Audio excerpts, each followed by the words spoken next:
It's never not been that kind of stream, Laura. We're live now, so let's stop making legally actionable threats. Can I vent about my Instead- dentist? Yep, understood. Can I ventist about my dentist? Sure. On the break. Real quick. Oh, On the yeah, break, go okay. ahead. We're live. We're live. No. Go on the break. All right. So who remembers what happened last time? Men. Book club. I think book club was the time before last, I think. No, that was last time. Was it? No, it wasn't. No, D. Book Club club was- was 2 weeks ago. No, Yeah, because you guys got out of the Fae. You are you had your old friend back last time. Right, so we went to Claw's house. Well, first we met some charming gay fishermen, and we helped them out of a lumber-related jam. One of that them was- is a werebear. Yeah. A literal and figurative bear. Well, Nice. yeah, I guess it's Goliath. Yeah. Anyways, then after being allies, we went to Claw's house and hung out and interrogated the asshole, the silly guy, the silly little lich. We kind of don't trust him, but if it's good info, so we'll see. Call your butt a black ops site because I'm about to interrogate that. Nice.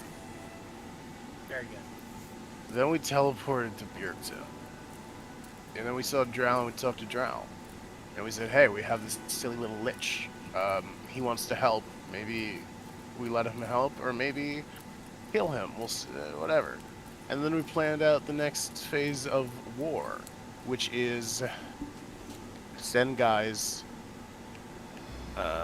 through the Grove and also by boat to Stavarios.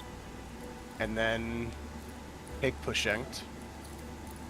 And then triple assault to Soleus, and we'll come in from Shadow March. And for all that to line up, we have about a week, or like 10 days before, 7 to 10 days. I forget exactly, and I don't want to do math right now. But we have 7 to 10 days before we have to do shit. And we have 2 little side things before that. A Mike Wazowski bot gave Wick a fork, and Vrak Yes. wants to go to his house, to his old stomping grounds one last time. So, that's what happened. Am I forgetting anything? That is the long and short of it. Hey, I did. Sounds right. Yep. Yay. Bahalzul has been taken to one of the Concord's underground crypts that Xandar might interrogate him and figure out some of what the fuck this guy is talking about and why he will not stop talking. You can just call it a black site, Matt. We'll all know what you mean. Yeah, I can, but I don't want to. And in the meantime, you guys have the assorted things you would like to do. So who wants to do what? It is still the around midday on the 8th of Cult of the year 392. Winter is cold, but that's par for the course. So it's not the next day yet. We're picking up right where we left off. With Correct. Fork. Okay. Well, yeah, we kind of just have to wait a day until Steris can prepare the spell. Well, we can also bring it to the Hyonomancer, but he might be busy. But, you know, that's an option too. Wick, this is your thing. What do you want to do? Actually, I will defer to Chipper. She would know the best course of action to take here.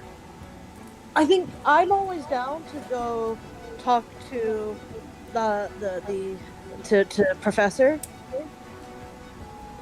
And also, like, it might be a good chance to also catch up with Professor, considering, you know, I've been, like, sending him bullshit and not being a good friend about it. Oh yeah, also you've been working on your spell. You should give him a progress update about that. Correct. It's actually completed at this stage, or pretty near completion.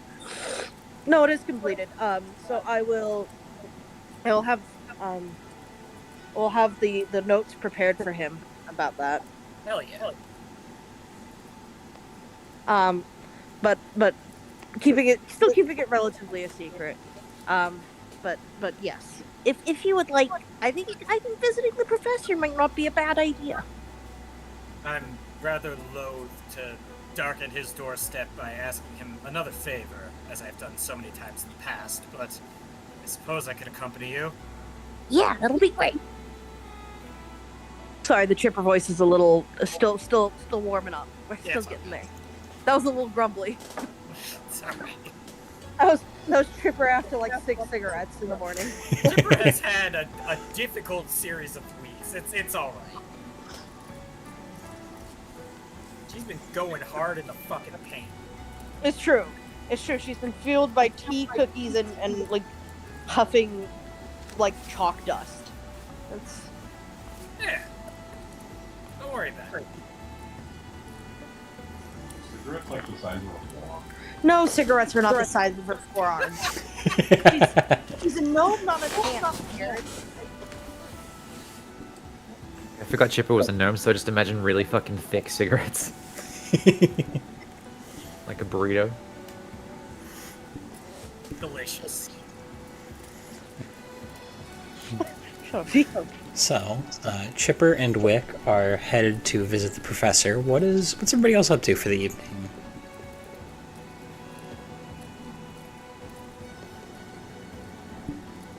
Just some nice relaxation for him. Yeah, Nothing. assuming Wick and Chipper are like good and know sort of to report back to the keep when they're done, they can handle that. Rex is gonna go to the keep, but we can teleport right there now. It's not even an issue. Claw does not mind being chaperone for the two Fae folk or whatever they want to do, since Claw knows his way around Bjergton when he's pretty sure the Fae folk do not. There is a magic item shop in Bjergton. Not sure how much they Shopping. have at this point. Going shopping again? Son of a bitch, I'm in. Oh, okay. Sirius will go, I what does guess. Sirius? What does Sirius want to do? Well, Sirius doesn't really like going out. Yeah, I remember the last time you were in Bjergton, you were like clinging to Claw's side. Yeah, he doesn't like The entire time. all the chaos, but the hustle and bustle. You can That go was to when the keep. you just joined the party. That's true. Still don't like it. Yeah. Oh yeah, is this the place that has the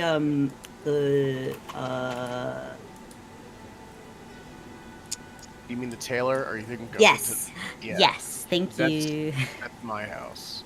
That's your house. Okay. We can head to Brack's place and chill. We can go independently, and you can come back later. Yeah, okay. Like if you guys want to hit the city, hit the city. Sirius just playing wants to go to the tailor. Claw just is willing to chaperone. He doesn't care where they go. More like Some ship- shop around. Oh. Fucking kill If me. it's still middle of the day, I mean, it's just gonna wander around the city. Nothing really to do. Don't get in trouble. Wouldn't dream it. Fucking cue like a baby's day out style. Fuck you.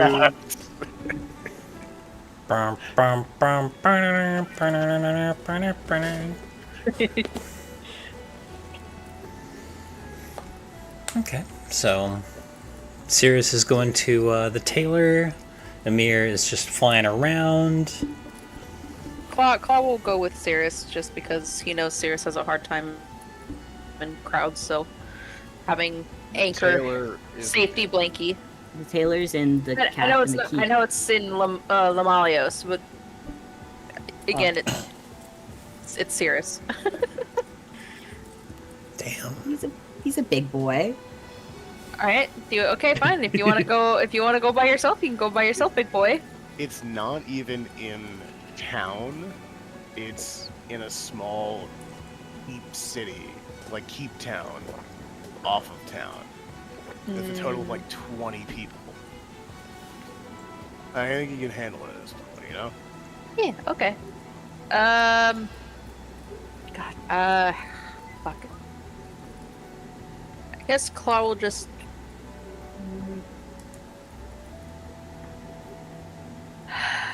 I think he might just head to maybe one of the libraries, I guess, and do some research on anything they have on Shadow March, just to refresh for Shadow March.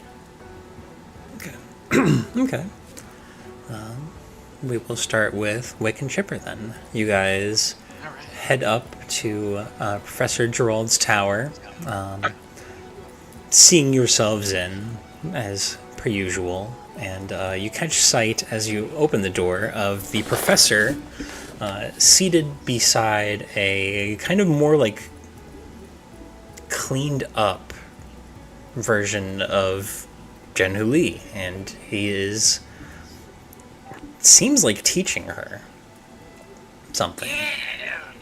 Oh my god, the alliance is working. I'm just happy for her.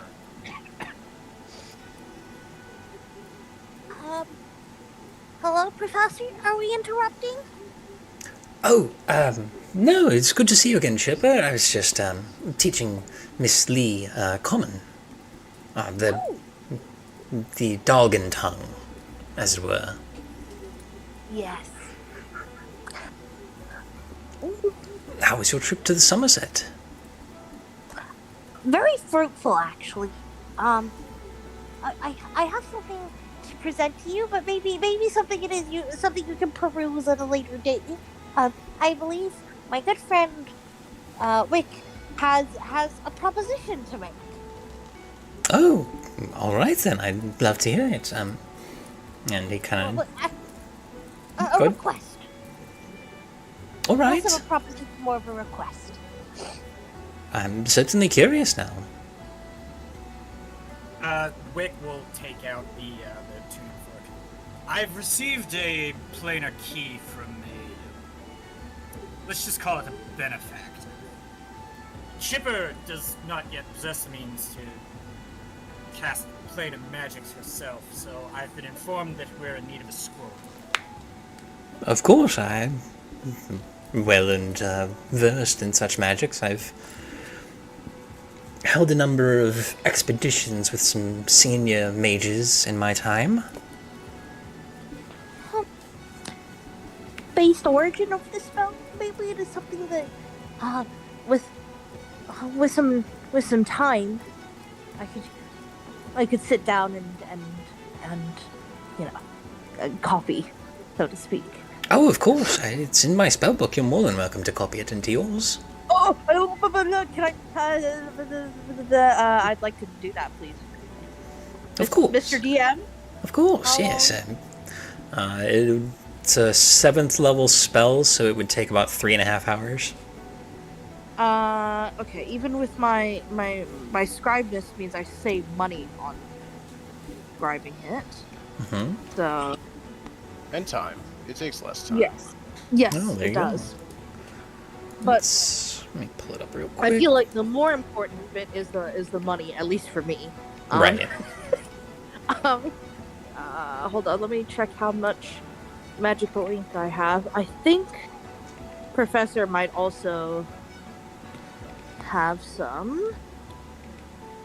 Uh-oh. Excuse me. It would take 14 D&D minutes. Beyond. It's 14 minutes is easy peasy. Indeed. I currently have 750 gold of magical ink, which is not a lot. I can front some of the costs here if you need to. Yeah, it would be 350 Yeah, but gold to copy the spell. Oh, fantastic! I will do that. I will. Now that we're 300. Now that we're back in civilization, we could probably buy more gold. Yeah, that's on my shopping list. Buy So more. last time when I brought that up, that I Yeah, had you a can just- shopping list, that didn't count as things I wanted done. So You're just gonna buy more gold, Rich? Yeah? Yeah? I'm sick.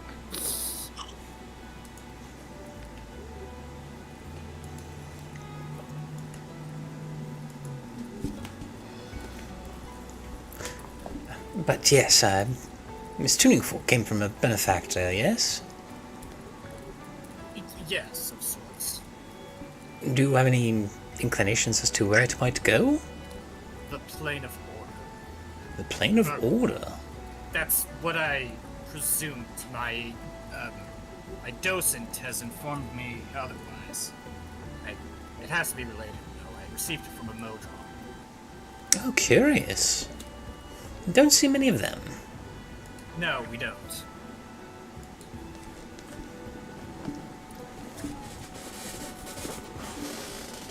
Well, Although I've actually seen a few recently. interesting.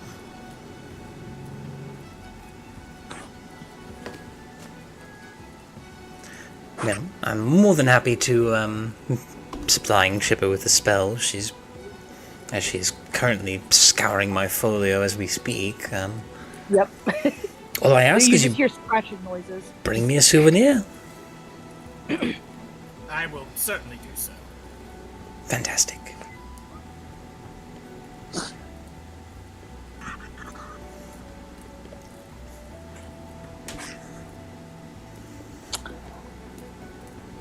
Oh, in the meantime, while I'm finishing copying this down, Professor, can I show you something? Of course. I'm gonna put a small pile of paperwork, which is, maybe 20, 30 pages of, the iterations that the initial spell went through, and on the final page, the completed, documentations for that spell. Oh, all right. Let's take a look at this. And she's giggling like hee hee hee while she's like, It kind of takes some time to kind of flip through it. Goes back and forth through a few of the pages. This is quite a spell. It's rather novel. I've heard of such warding magics from great clerics and shamans of the wild, but yeah, I started with the cleric spell as the base formula. You can see that here, and I'll just point to the first page and highlight the section where it's an arcane, basically an attempted arcane translation of the spell, and then it's moved to different iterations as it's gone back. And evoking, I know.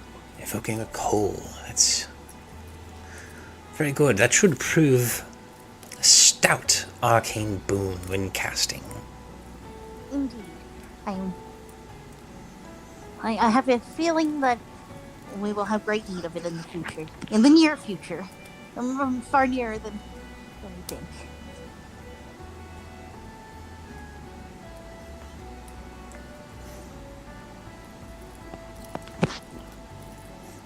The study of divining arcane from material items is a very underappreciated sub-school of magic. It's one that has a great deal of work put into it that gets little of the credit. It's not as flashy as other doctrines of magic.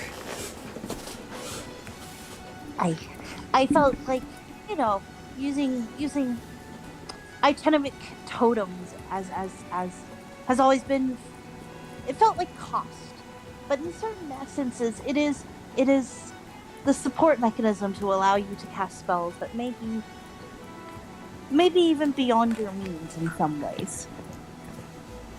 I had the chance when I was studying, when I was much younger, to read through some of the old Skald's tales in the libraries in Stavarios, back dating before it was an imperial holding.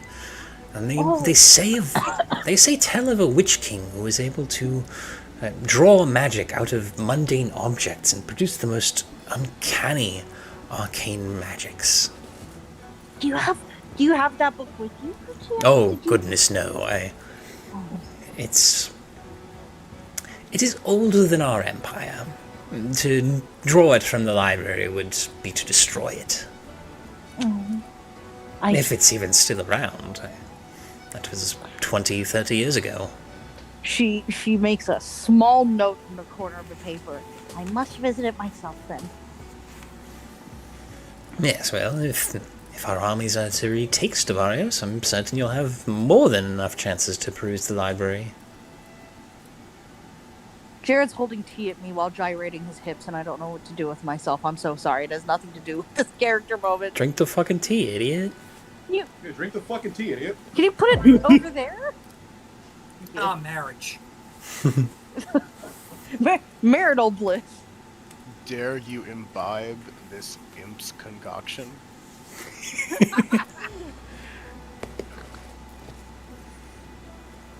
Herat has impish energy, but I wouldn't. One of us tells japes, the other gyrates. Very nice. Ooh. Ooh, that's good. What, Laura? Why aren't you playing bard? You'd be such a fucking good bard. It was gonna be my next one. It was actually gonna be before Emer. It was gonna be a robot bard, but That'd be sick. there was already robots in this one, so a fairy. Yes, Happy. the role of Dr. Roboto is already taken by Mr. Wick. Plus, I don't want to have to deal with a fucking robot voice filter. True. Alright, so I'm just finishing copying down the spell. But I also present to the professor the first iteration of the coal. So the coal that I have crafted for the time being for the first cast. Alright. It's good so far. I might be able to supply some more ingredients given time. If not, we can put some feelers out for some Serapin to substitute. She's immediately making notes. I feel like this is making the spell copy take longer, but it's worth it, Professor. I've missed you. And I you. Like a...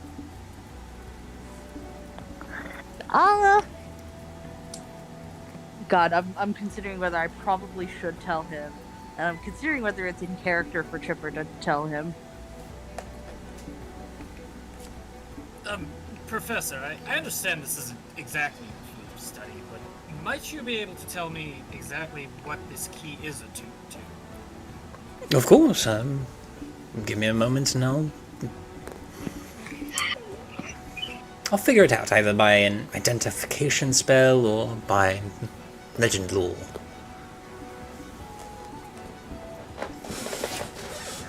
If you would, and he kind of pushes aside some papers on the desk and draws a little circle. Absolutely.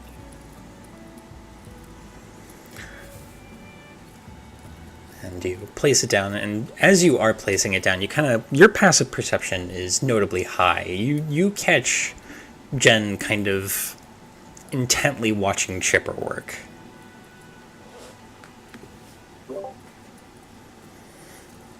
But, alright, let's give this a go. And he takes out a pearl and kind of nests it between the fork, or between the tongs of the fork, and begins to kind of read out his incantation. And some time passes, and his eyes kind of flare up with little flecks of gold and violet.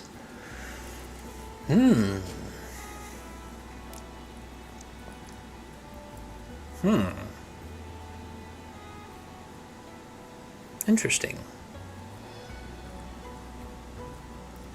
This...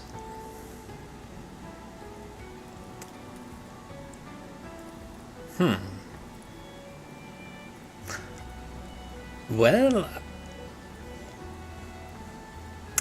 I think I've got more questions than answers.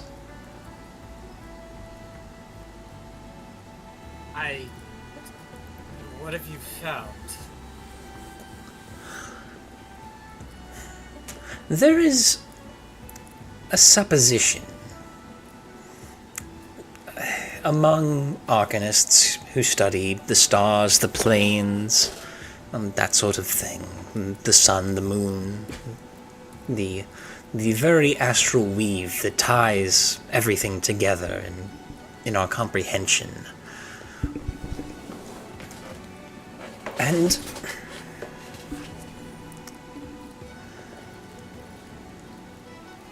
On my trips to the astral plane, it's very much a sea of sorts, but it has gateways to many other planes of existence, the elemental planes of fire, water, stone, air, such. The various hells and heavens, that sort of thing, though those are much more tightly guarded.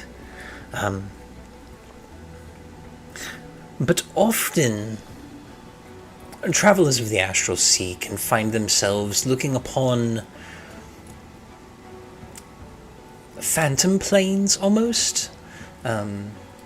Gateways that flicker in and out of existence. There's no direct certainty, but the consensus is that there are two other classifications of plane. The assorted, well, there's the material plane, the one we're on, and there's the astral sea, which is its own plane, and there are the other planes, the primordial planes, as we call them. One other such classification that is much more in vogue among wizards and the like is the idea of the demi-plane, a small personal plane that one of great magic ability carves out. I believe there's some supposition that the Somerset Grove is a series of demi-planes layered on top of each other like a cake. The other is the idea of the Magna Plane. It's less a conscious creation and more of an unconscious creation. This key doesn't go to any sort of outer plane necessarily, but it doesn't link to a demi-plane either. The conception is difficult. Do either of you speak Celestial? I do not. He does, but she ain't here.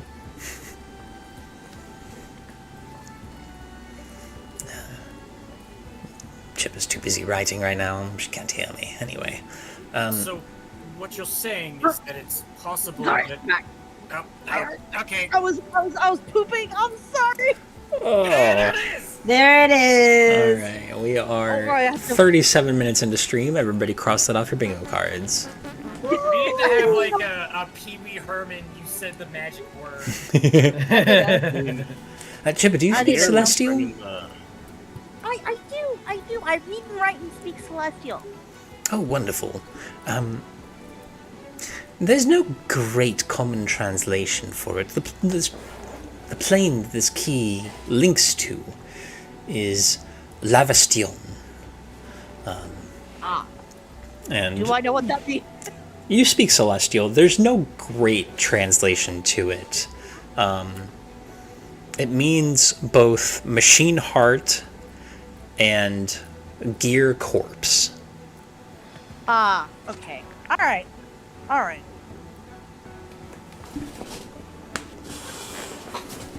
It seems like the correct place that Lick would like to go. It seems like, the general idea.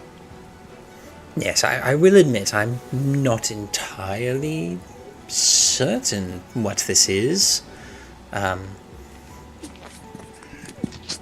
seems very likely that it is some manner of, as discussed, Magna Plane.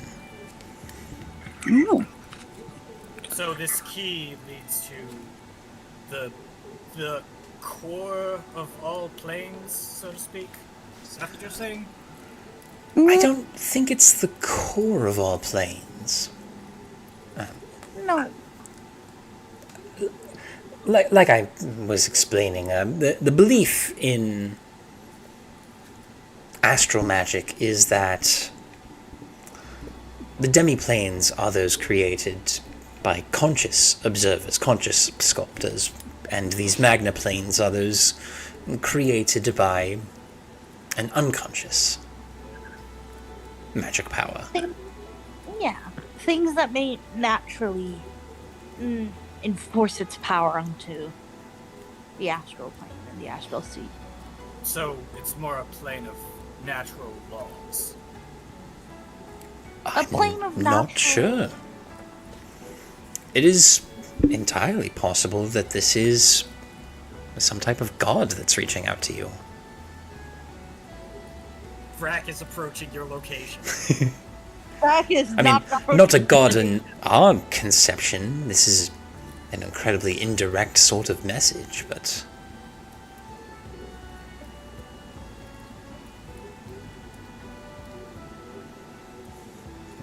There are also many more types of theorizing in the realm of planar mapping, but that's not relevant to what we're talking about.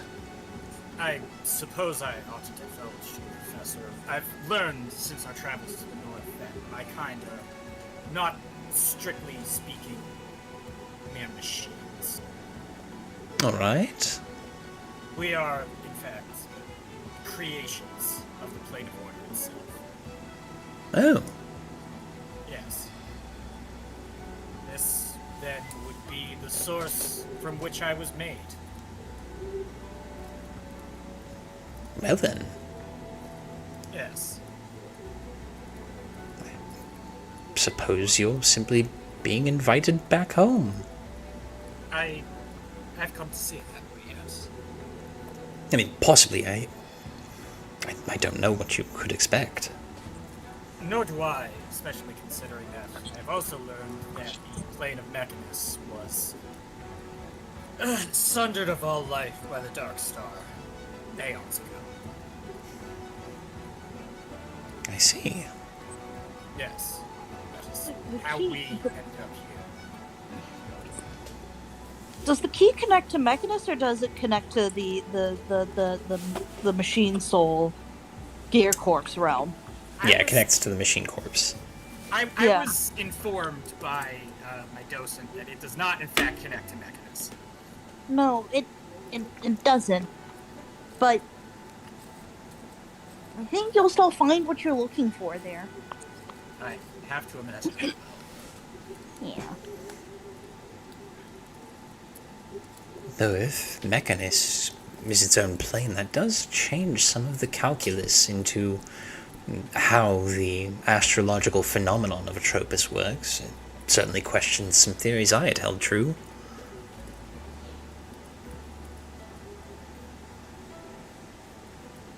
I would presume that it travels using a similar mechanism to the way in which Heraktes produces and travels with his moon. Yes,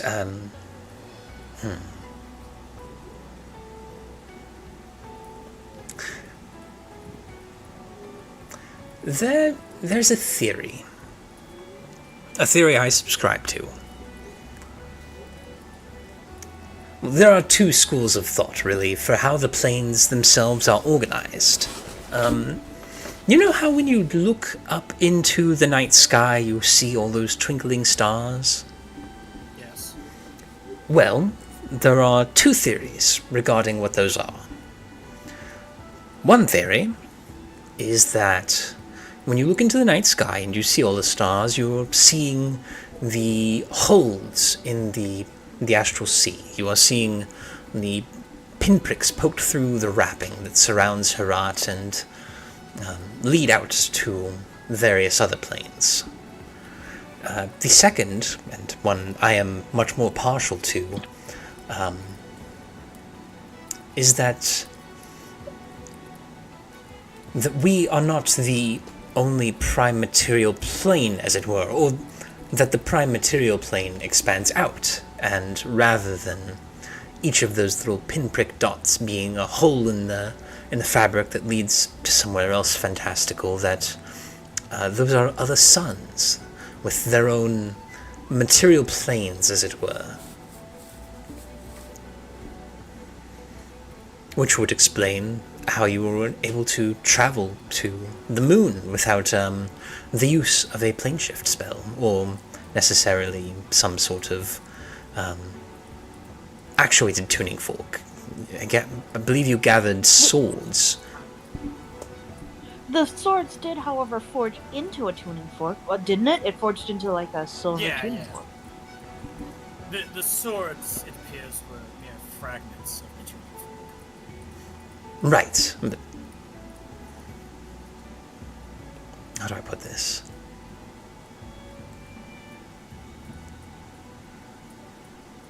The tuning...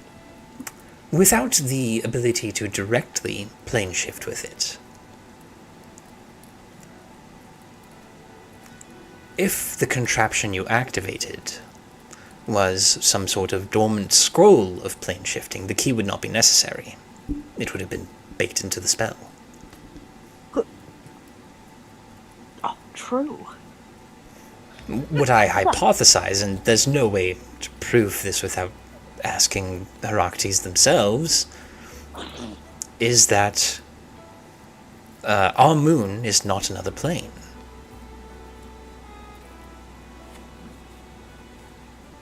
That Atropus is not another plane, and potentially the Mechanist might not be another plane. It is all interlinked. It's also incredibly complicated. I understand if this is a lot to process. It's hundreds of years of magical study, theorems and arcana, and even I still don't completely understand it. And so what separates the plane is just distance. It's very possible that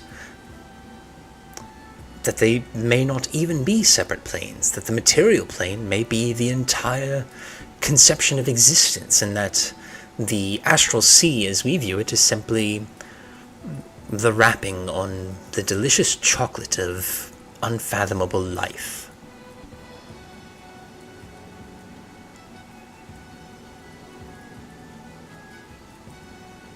That's...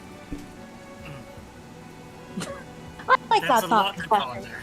Yes, it is. Yeah, I like that thought. This is all still theory. I mean, there's no way to prove it.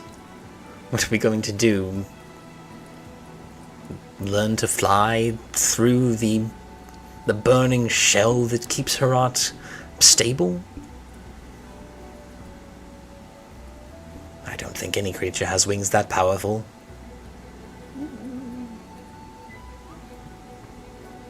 I was about to say something super cursed. What? I was about to say Elon Musk can answer that dream. No!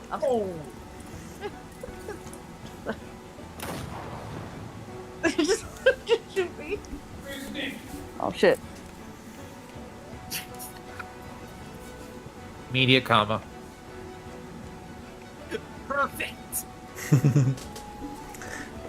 But that's probably a little too much magic theory to be...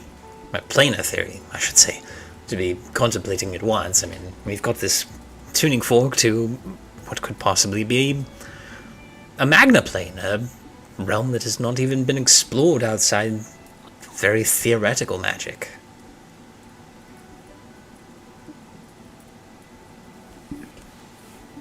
Well, Yes.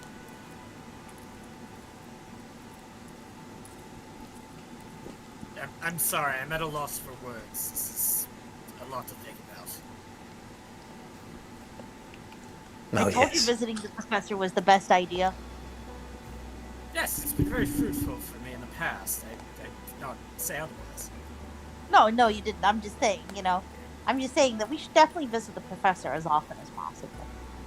He's a busy man. I feel bad bothering him. Does he look bothered? And Chipper will, vaguely gesture in his direction. He doesn't look bothered, but you can tell Jen is starting to kind of get a little antsy.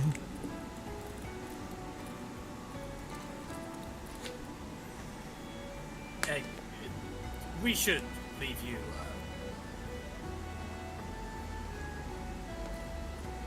Have I done the spell? Yeah, it only takes you 14 minutes. Oh, sweet. Okay. I'll pack everything up. You would have probably had it copied halfway through his explanation of the assorted theories on what the planes are. Yeah, I I also wanted to have copied that. I will collect all my paperwork and my coal, and give him a hearty salute, and well, I'll make sure to write you some notes about the magnaplane. Of course. She's gonna go for the big hug and go. All right, Professor, having this again. Take care, you two. We will. All right, Miss Lee. Now, where were we? All right. And they go about some more common practice. We'll jump to Cirrus and Claw, who are going to. What's so gonna be right back? Never fucking mind. We'll jump to Emer. Can I go just enjoy her fucking cornship in peace? No. That's fine. You are flying around the city of Bjergton. Just people watching? Just people watching, nothing really. Maybe she's like spotting a trying to spot a just people watching really. Nothing interesting. Okay. Just zooming, trying to blow off some steam. Yeah. Hello. Oh. You missed your chance. I'm sorry, my food got here and I had to fight mosquitoes for it.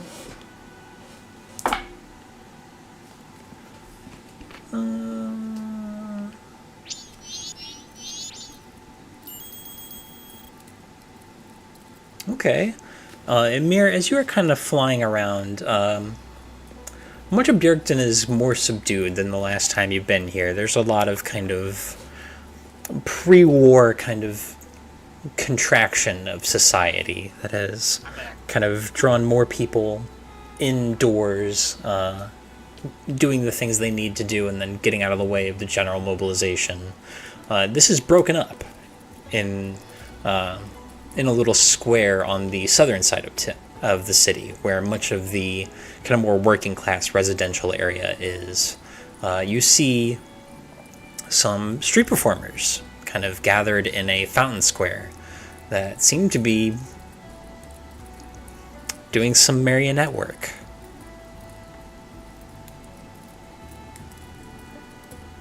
Interesting. She'll approach, but like keep her distance still in the air, sort of. If people don't look up, they won't see her.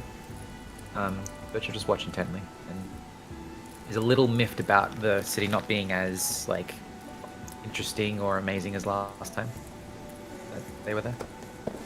Absolutely. You flutter on down, and as you get closer, you see the marionettes are dressed up. One of the marionettes is kind of dressed as one of the Concord's knights in the kind of purples and golds that their tabards boast, and is just wailing on this other puppet with a stick. And the guy who's kind of puppeting it says, "Low down, you imperial scoundrels! How dare you steal our empire from us and worship false gods!" And the other one has the kind of brass and silver, brass and burgundies of the Soleil's Empire's colors, and is like cowering down, just being beaten to shit by this facsimile of a Concord soldier. No, don't hurt me. I renounce my false gods and worship the one true way. Please, I'll do anything. What the fuck?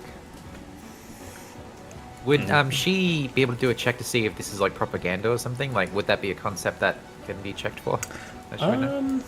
Give me a history check. History or religion? Doesn't matter. They're both -1. Surprisingly, you are You're able to shitting me. pick up on the concept of propaganda. Why not just actually do something instead of just beating up puppets? As you're kind of having that thought, you see like a bunch of kids just in the front fucking eating it up. They're like clapping every time the Concord puppet whacks the Imperial puppet.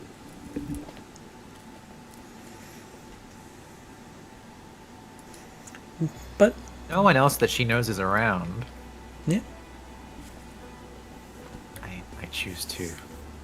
If I can druidcraft the puppet to, like, gust of wind to sort of move it around a little bit, and then enlarge it. Enlarge only works on creatures, unfortunately. Mother the fucker. No, Yeah. it says creature or an object I can see. Because a creature or an object you can see That's within right. range. Yeah. So which puppet are you enlarging? What's that game that has, like, good or evil fucking choices? Oh, Mass ramifications? Effect? Sure. Which one do I do?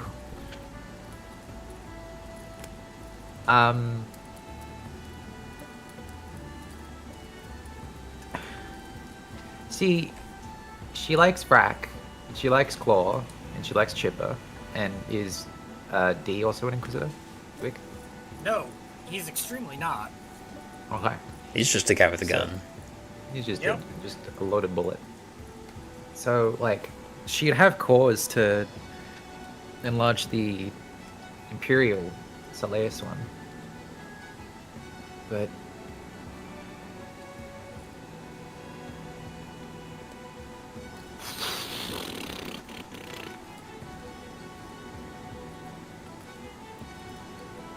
tell you what, let's do Fairy Fire instead on the Imperial one to make it look scarier.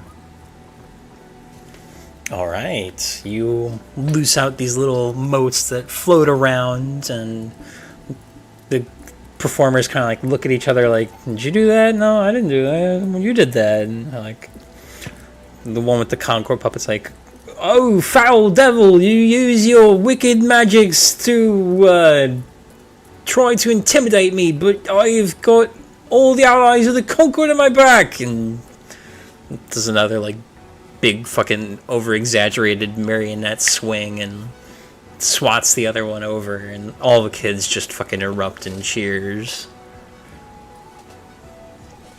While that one is down, I'm going to enlarge it.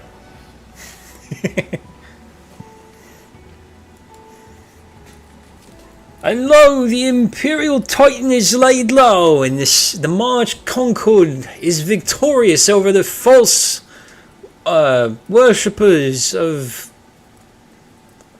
strange idols. Big idols. And they both kind of like take an awkward bow, and everybody claps, and a few of the parents kind of toss some coins into a little hat that they've got upturned.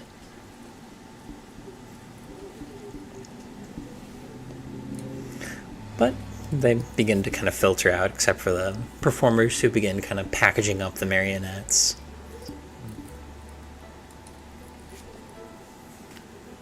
Don't know if she would gather that, like, seeing this is sort of saying that there's some sort of unrest in Björkton with the Empire and such. I think it's propaganda. Anti-propaganda against... Isn't Björkton part of the Empire? March Concord. No, against their current enemies. So, like, the Soleus, which is the Soleus Empire, and then the March Concord. Okay, there's two separate factions, I see. I thought it was just the one. Yeah, the Concord broke off of Soleus because I see. Soleus had worms. I don't blame you for not getting it. You weren't here for most of this part of the plot. Eh, whatever. Just keep flying around. And not much else going on, you know. Soldiers preparing, moving supplies onto boats and all that. Normal pre-war stuff. So now we will jump to Cirrus. You are headed for a tailor. Yes. I would like to go to the keep. To go find a tailor to make a new outfit for Persephone that is befitting of her new station as a title, I guess, that I will come up with later. Or being part of a Southern Kingdom or whatever. Okay. Yeah. A steward, as it were. Yeah. Duchess of Alright. Your cat's a steward, alright. Is there any kind of particular aesthetic I should be going for?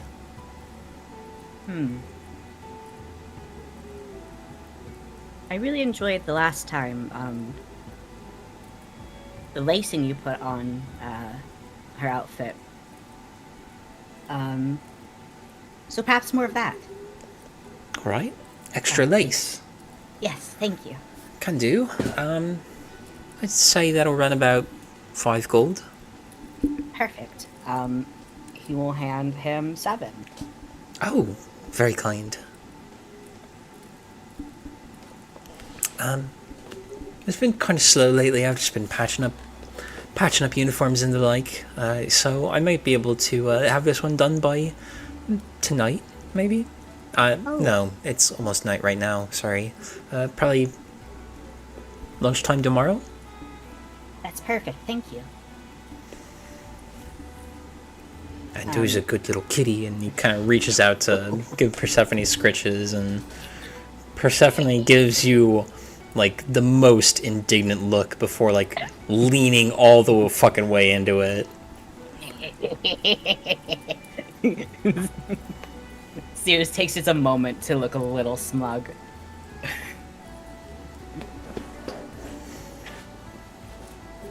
Well, I won't hold you up, and I'll get right to work. Thank you very much. Yeah, that's about it. You pick up Persephone to kind of head out, and for just like a split second, you feel killing intent.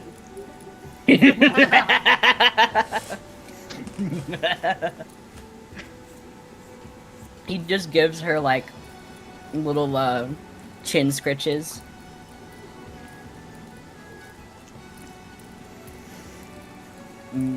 He'll probably like after that go and find like, I don't know, like Rack or something to go hang out with. Absolutely.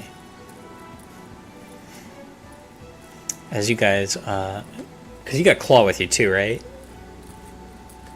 No, Claw went to go research because yeah, that's right. Sirius said he was a big boy now. That's right.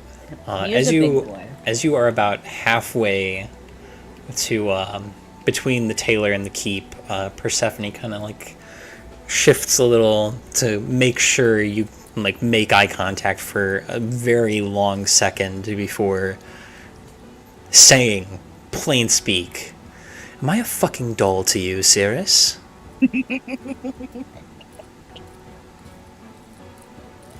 No, I just I mean, this is what I do with Persephone. You dress her up in lace? She likes it. Yes, well, I don't like lace. Well, what do you like? I don't know. I haven't had to wear clothes in a very long time. Well, then how do you know you don't like lace? I don't like dolls. They're creepy. You don't have to be a doll. You said a lot of lace. It's just extra lace. If I look haunted, it's on you. Alright. So is Oberon just hanging out now permanently? Yeah. Okay. Oberon wanted to see the world. Yeah, okay. Weird TV to him. Sure. Yeah. You know what? You're not wrong. And Persephone spends the rest of the travel like curled up on your shoulders, beating the absolute shit out of your ears with her tail. You know what? Fair. Valid. Worth it.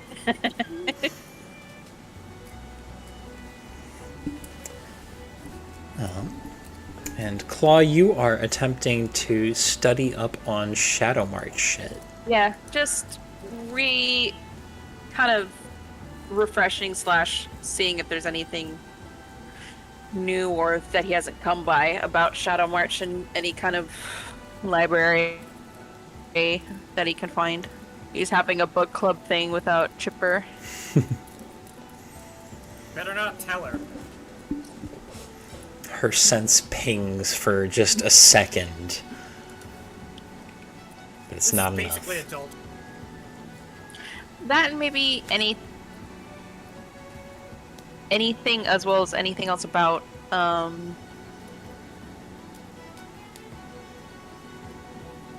I guess Claw's just curious of why when he drinks demon blood, why it affects him the way it does, and if there's been any other like recorded cases by the Empire or the Concord. Okay, go ahead and give me, since you're using a library, give me a history check at advantage. Okay. Or history or investigation, your choice. It is the same thing, so I guess we'll go history.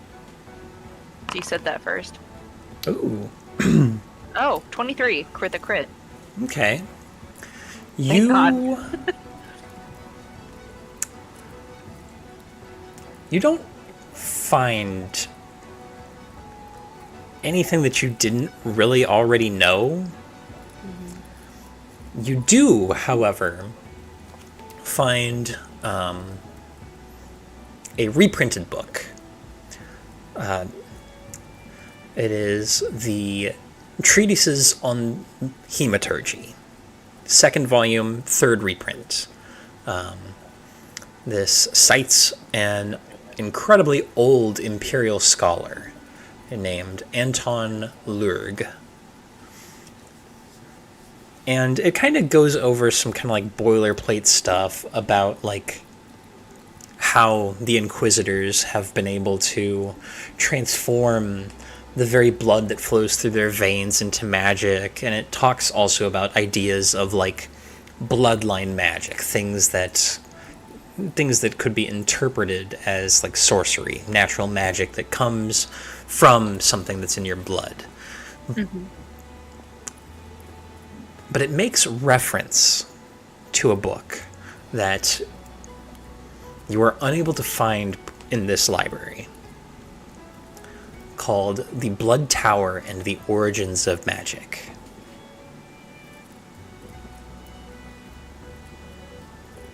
And it talks about this. Supposedly, the points that are made in the Blood Tower suggest that all magic was not born on Herat, but was instead made in this tower, in Shadow March, in the land that would become Shadow March. And that the world was not originally suffused with magic, it was not born with magic, the magic had to come to it. But you are unable to find the book that necessarily explains that. Okay.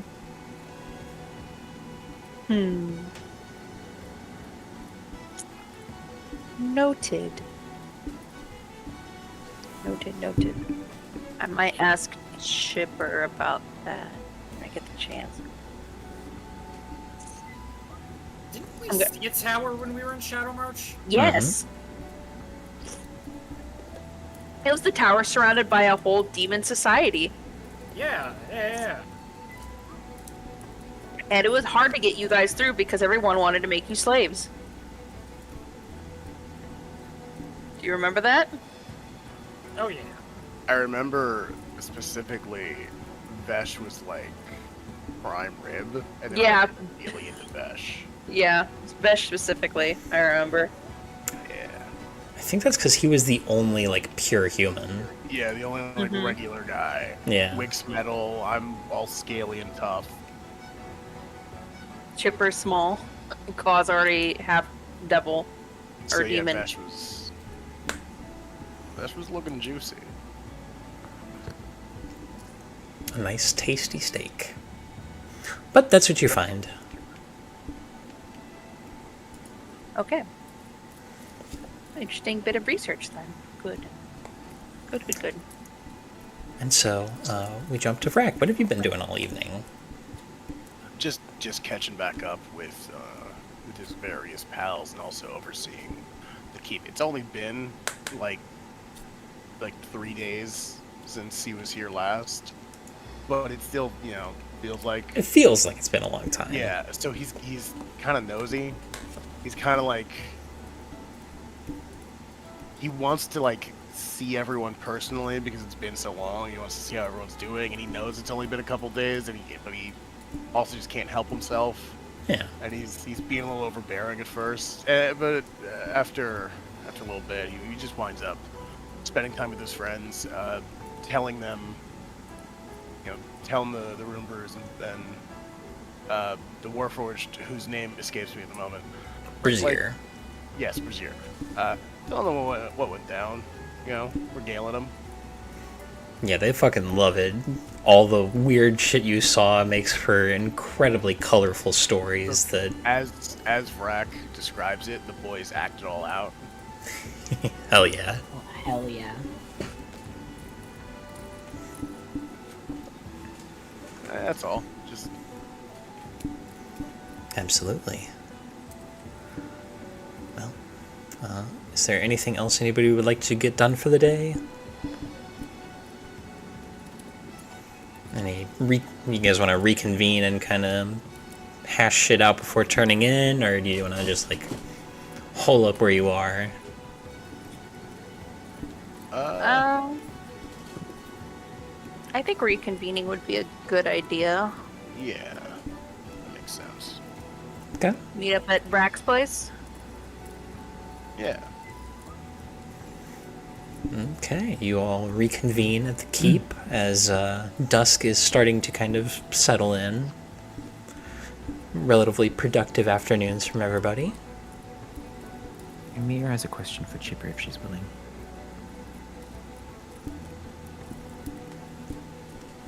Nikki, you're muted.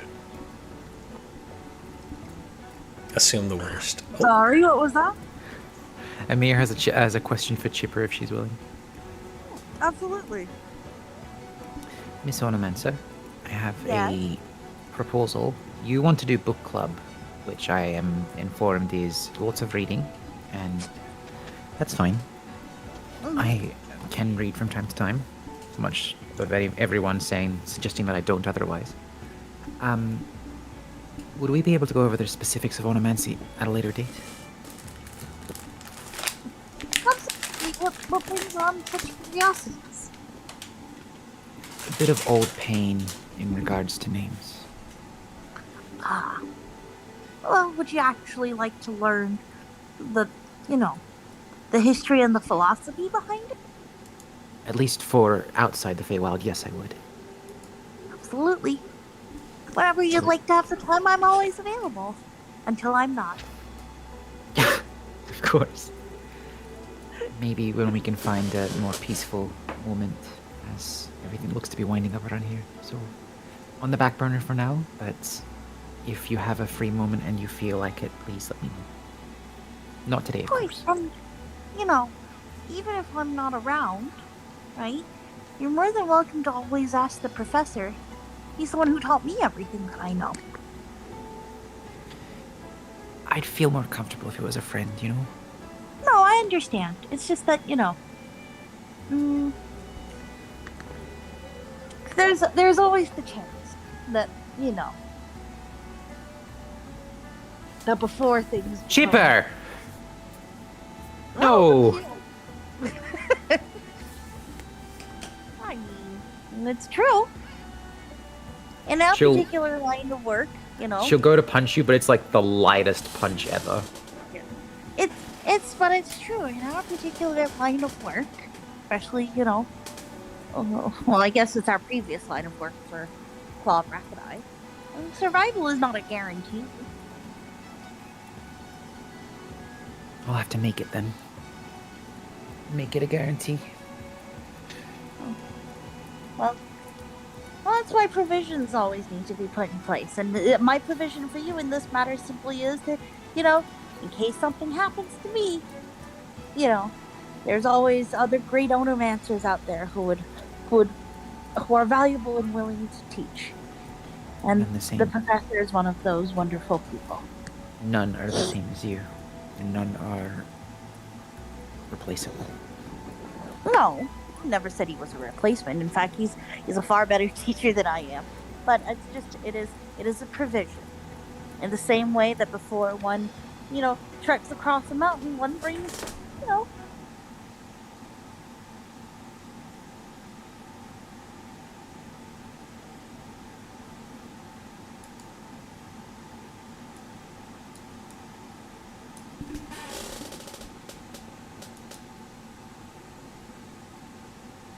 Uh-oh, my Discord crashed. Please hold. I'm dead because my mouth is so numb. Hey, my Discord crashed. Tell you all Whoops. about the shit I took earlier. No. That's back. You actually cannot. Sorry, my Discord just like fucking randomly crashed. Oh, It's good. been having a real one lately. At least the stream is okay. Anyway. Pick up. Thank where you. were. What the fuck was that? Nikki, what are you doing? Nikki. Bro? Nikki, you're muted. You muted and also you opened up jam space? Oh, okay.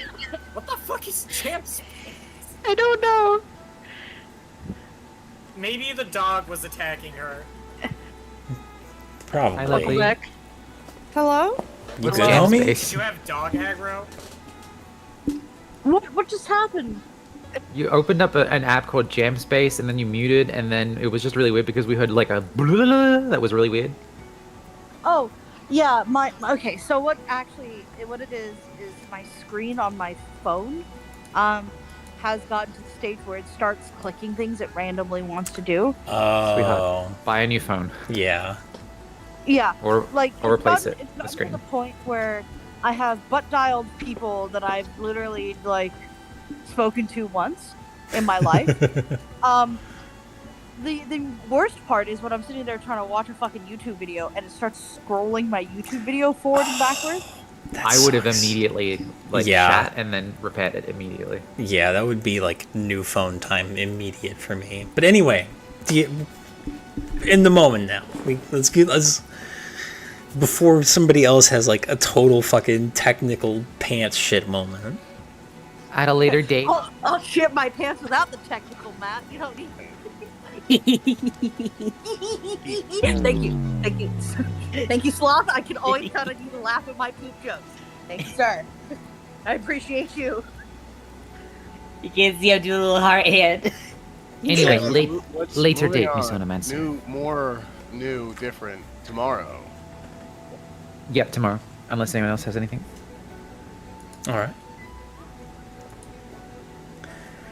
The date progresses. You guys can all hit that long rest button. I don't think anybody Haven't expended even any resources. expended anything. Except for Fairy I'm Fire, gonna maybe. do it anyways. But Yeah. most importantly is the ability to change out a spell. Yeah. And so we pick up on the morning of the 9th. Another cold-ass day. Real. What would you guys like to do? If Chipper isn't busy, Claw will probably quickly ask Chipper about the book. Okay. If, Can I have if she one knows. moment to go piss before you Yeah, ask me about yeah, the book? go Okay. piss. Somebody You else know, can do something else. actually, we're about time for our break, so we'll just take our break now, because I can also go grab dinner real quick. All right. Thank you. So, we will be back shortly.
bed and ready to launch Forge.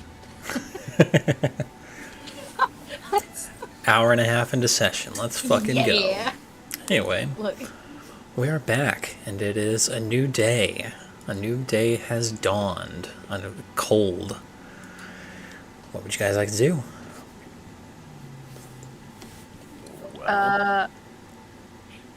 You first if you want. Well, let's assemble for breakfast and talk about.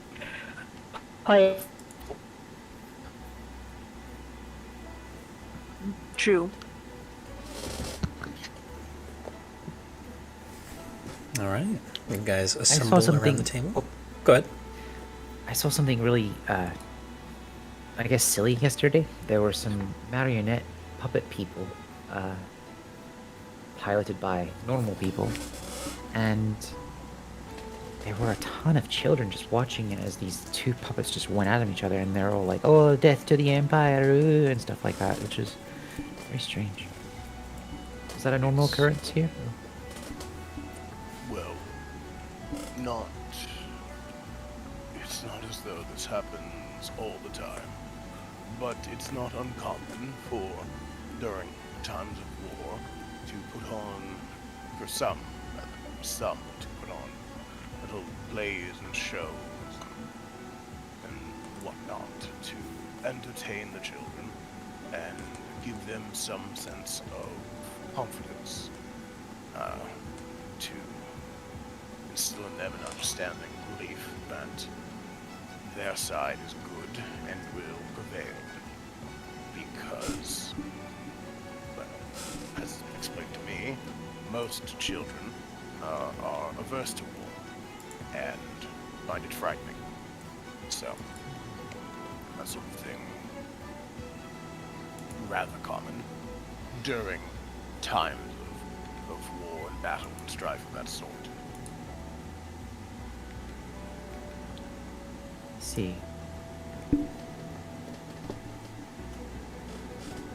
You'll be proud to know as well that I did not mess with any of the children or anyone. Yep. She'll just hide her face behind her mug.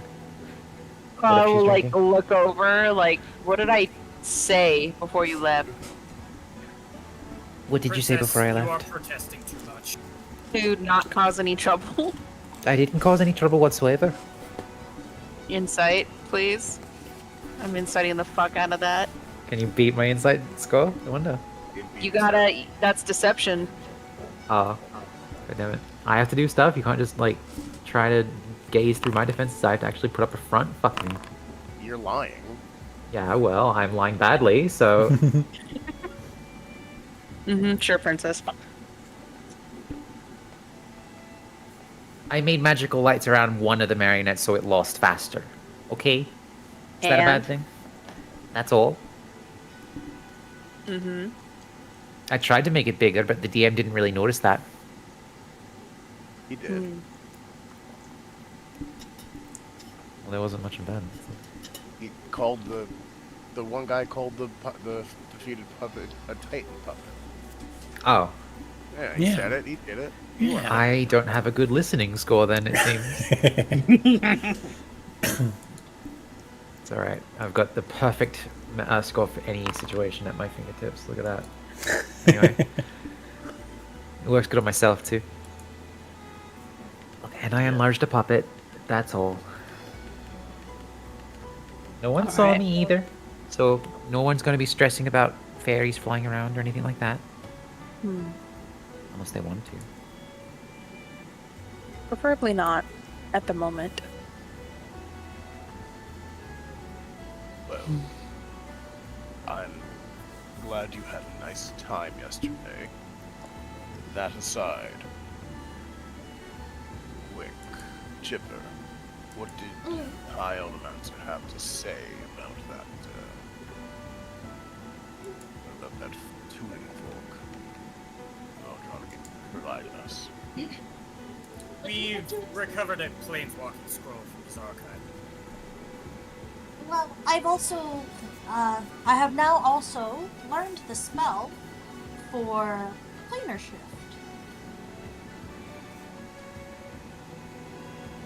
Yes, but what did he have to say about fork itself. Where does it lead? It What- leads to some kind of primeval plane. I wouldn't call it primeval. Its name is celestial in nature.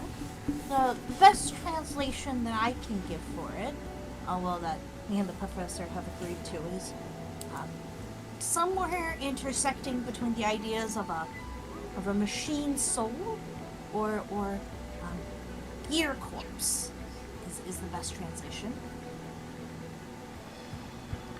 But So, generally concurrent with what we would assume. That's me. well, what do we need to do before we can head out there?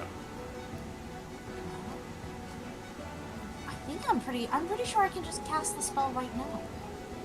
Yes, I haven't the faintest idea what we could do to prepare for this. Even the professor seemed to think this was all highly theoretical. What are we preparing for? Planar excursion. Just punch it. Just going back to a toast. A wonderfully simplistic philosophy you have. You're welcome, and I've been told I should be charging fees for this as well, whatever that means. You should not. Wick, this is your neck of the woods, yes. For the most part, relatively. Do you think we need any particular provisions? I think I've made all the mental preparations I require for this. And physical? Yes, I don't think I'll be needing much physically. Will the rest of us need anything in particular, do you think? I have no idea. Very well. Then I suppose we shall simply have to see. Everybody, prepare to the best of your ability. We'll convene outside and go through with the planar shift. Hour's time, I suppose. She's not going to hear the "n" in planar shift, so it sounds like play shift, like, oh boy.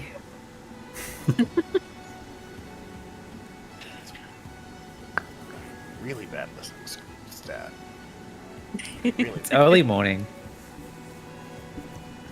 Is that would work for everybody? It's fortunate that this is occurring after we already traveled through the grove. I imagine the process will be similar. Probably. Over her shoulder, she'll call out, "Sirius, you're awake." What? Oh shit, there you are. Hi. Hello. Yes, our lovely contingents from the Feywild will be pleased to attend this play shift.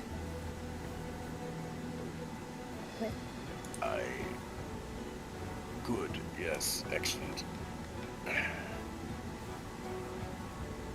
1 hour.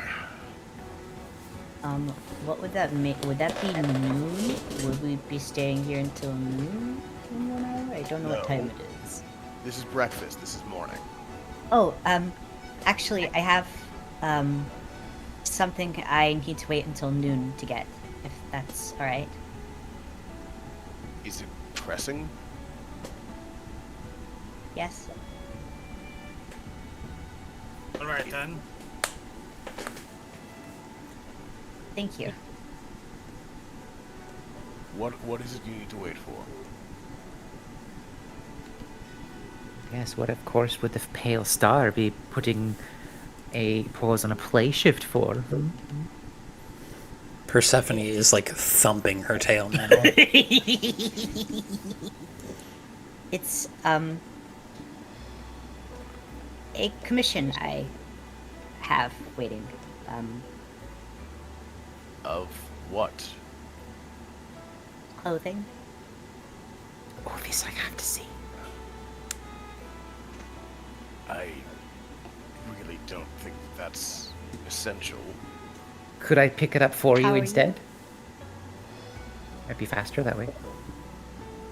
I think you could. But, well, the thing is, it won't be ready until noon. Surely, when we get back, you can pick it up. But what if we might need it? If we go to the other side, We're not going to need clothing. We all have clothing already. Sir Vacarum, the Archfey of the Southern Court, would like to look their best. I'm sorry. It's just a few hours. It's not going to matter. Very well. Thank you very much for your understanding. Can't wait to come back. Persephone's in her little outfit. Is the outfit just for Persephone? Yeah.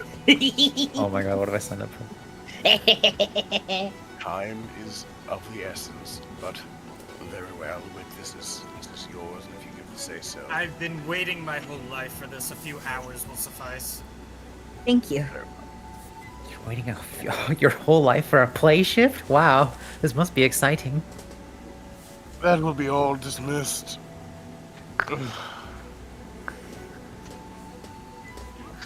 Serious, tell me what you get.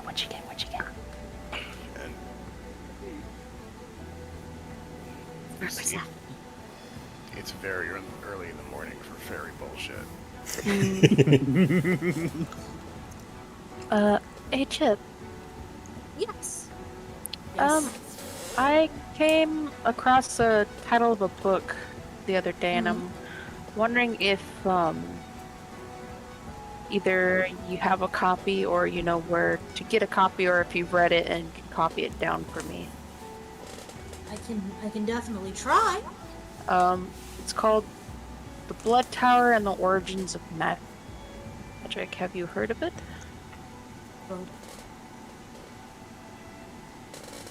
The what tower and the origins of what now? The Blood Tower and the Origins of Magic. Have I heard of that book, Matthew?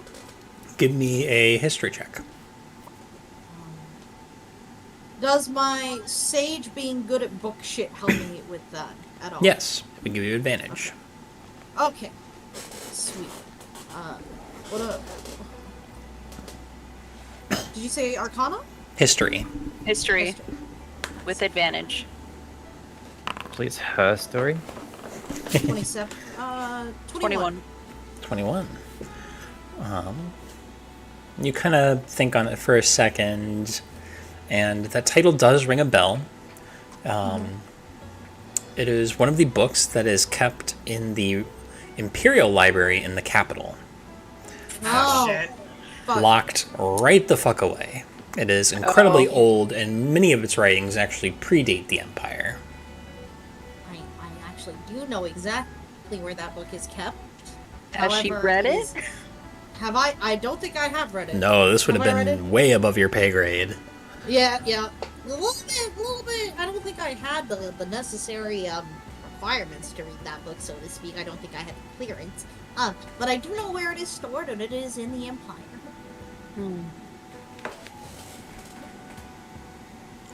I'd like to take a look at that book.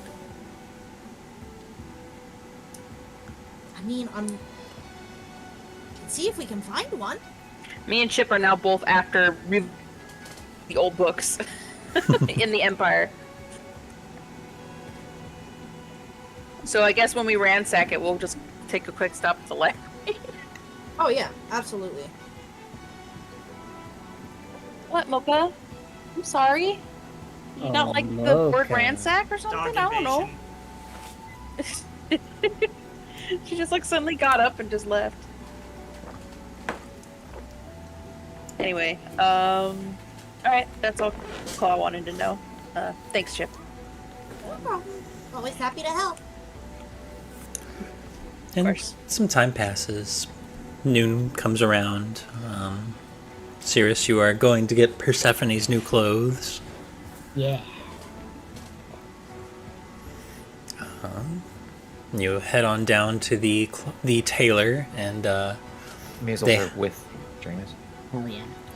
Absolutely. Emir, you are perceptive and have a high enough animal score to notice that Persephone is definitely like tail thwapping Sirius's ear quite a bit, kind of draped over his shoulders as per normal.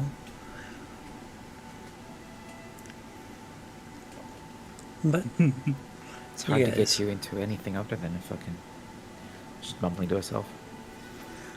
you guys get to the tailor, and they're kind of in there. They've got this little box that they've got nested up on the their little desk. Oh, we've got your cat's clothes. Oh, thank you. I hope they're to your liking. Oh, I'm sure they will be. He's gonna open it up and take a look. And it is a Lolita dress for a cat. Jesus. Fuck yes. perfect. Hell yes. We delayed the play date for this.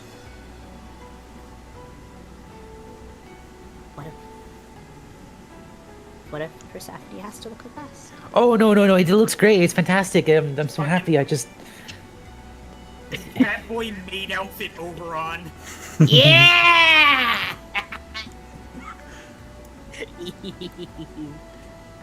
just thought I'd be more,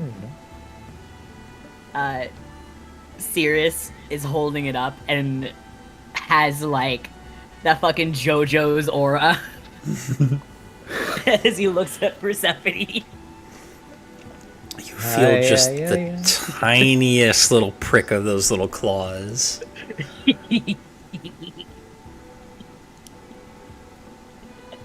He's gonna try and put it on her. Give me an animal handling check. Yeah. Good luck. Can I assist? It's your time to shine. It's my time to fucking shine. Okay. Am I rolling it or is he rolling it? You can roll, or Sirius can roll with advantage. What do you choose, Sirius? You can, if you have animal handling, please go Do ahead. I? I got a 0 plus So 0. I'll just roll a normal roll then, right? Mhm. Yeah. Let's go, baby. Okay. Yeah, let's go. 22. No matter how hard Stephanie would try to escape, if that's what like we're trying to achieve, getting it on her, like they can't escape. Yeah, it's not that she's trying to like escape, it's that she is like digging into Sirius's clothes to like it's that thing that cats do when they don't want to be picked up, they dig the fuck in. But you are able to very carefully, using the precision you have with your hands, deadly weapons in most cases, deadly to the Oberon's pride in this one. Yeah. I hope that Vista was correct because this is going to be lovely. Oberon will remember this. And you guys are able to dress up Persephone in this just incredibly frilly little cat dress, just festooned with lace. Hell yeah. She looks impossibly grumpy. Finally, grumpy cat. We should hurry back as well. Right, yes.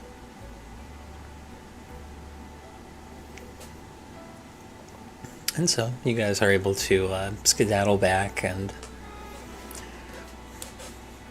treat everyone to laced Persephone. So on one hand, everyone, I thought it was for Sirius. On the other hand, look at Persephone. He looks very pleased, but he's not looking at anybody directly in the eye. The expression Wick is giving you is, you probably, it's unreadable as always, but it's basically the fucking, like, Tommy Lee Jones look from No Country for Old Men with the newspaper. I have to Google something real quick. Yeah, please do. Alright, yeah, that's funny.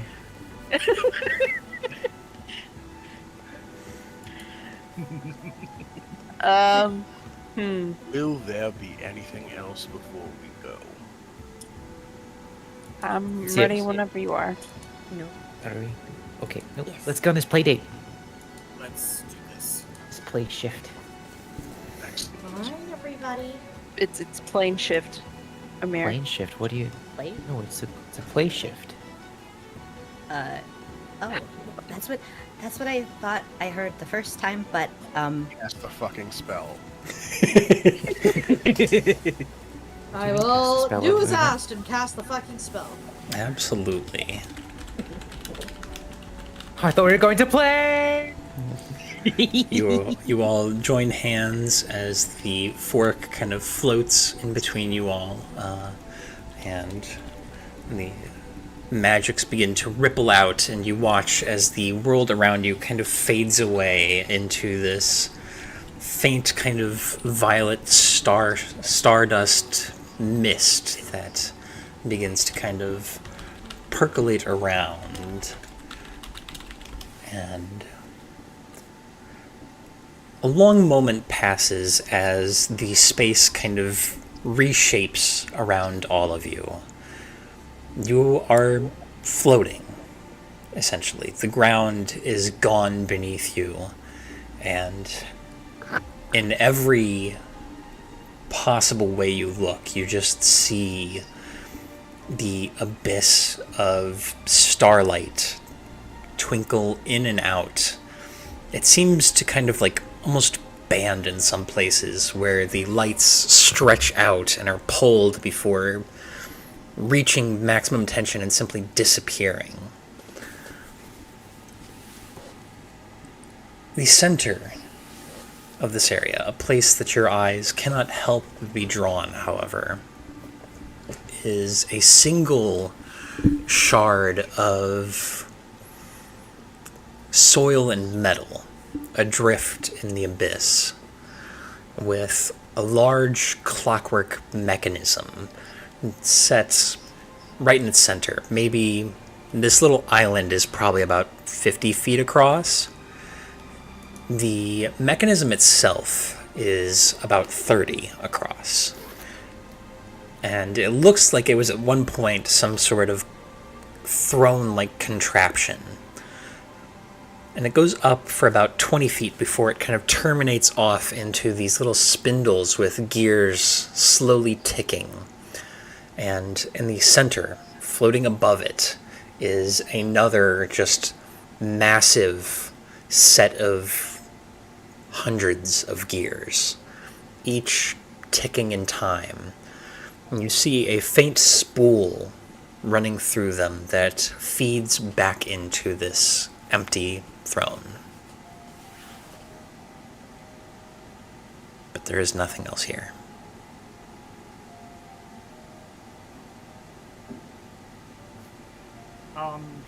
Alright, that wasn't that bad actually. We're not done here. This can't be the only thing I was brought here to see. No, I wouldn't assume so. Stay on your toes.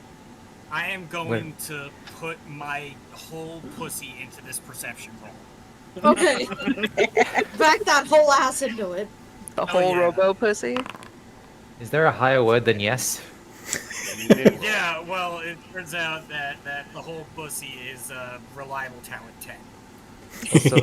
So Rakaram Kravokiak, we can't keep on our toes, we're floating. And that's not a pun.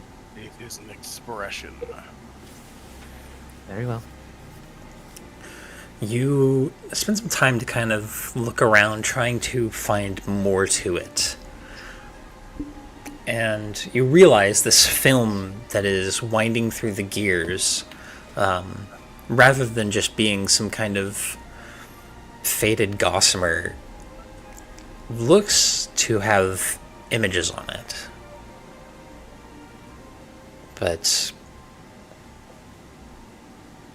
aside from that, the mechanism seemed to just constantly be turning, and with a 24, it almost looks like the film is expanding, getting longer as it goes. Each new tick seems to produce from nowhere more of this film. Maybe it's something you have to interact with, like physically? No, I understand. There's nothing to see here because everything is here. Wake is going to approach the throne. Absolutely. You will yourself forward, and you are eventually able to get to a point where you can land. And as, despite the lack of gravity, when you set foot on this little island in the middle of this abyss, you do feel the effects of gravity. You feel weight return to you. Is there any other type of presence that he can sense other than the group? You look around, you don't see anybody. Your blind sense does tell you that there is more clockwork even within this throne. The whole thing is literally ticking. Alright, he will, Actually, no, he will speak to how the fuck am I... Lathiar, yeah, of course. Lathiar, this feeling of nostalgia you expressed to me, is it still present? Oh. I was meant to ask, who are you talking to when you do that? Like... He's speaking in his mind. They have a sorry. And also, we had a whole thing where he told us about Lathiar when he first Yeah, I wouldn't have listened to that. I being Emer wouldn't have listened to that. Wick will reach out with his hand containing Lathiar towards the throne to try and touch it. Absolutely. You touch it, and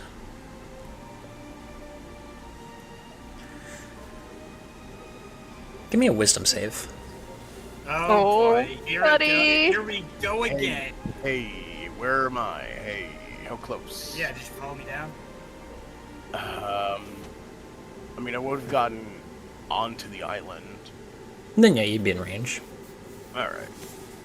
Just because it's, like, bad to be floating. Like, it was a bad feeling. What is the rack bonus again? +5.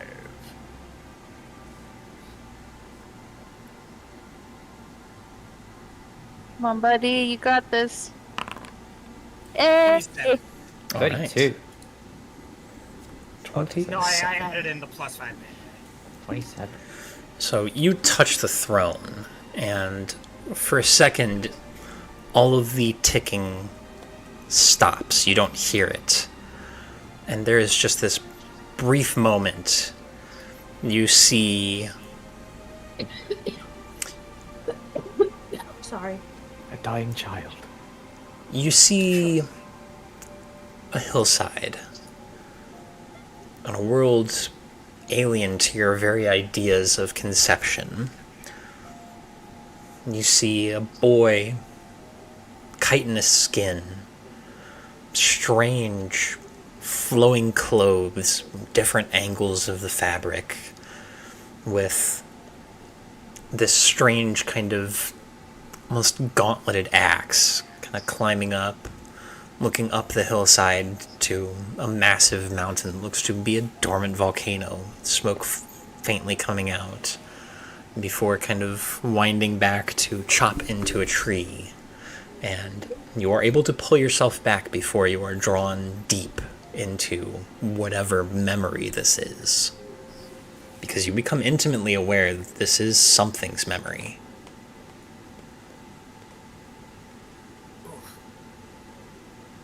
This is some kind of storage.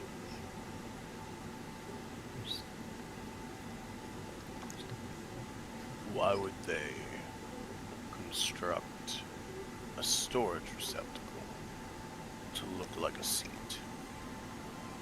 So that someone can sit in it, I assume. Just touching it briefly, I was bombarded by some being's recollection.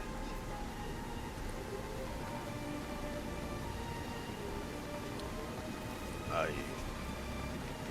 think... Is someone skydiving? What? Sorry, What? sorry. Just playing with the gravity. Yo, fine. sweetheart. Okay. I think you're supposed to sit in it, Vic.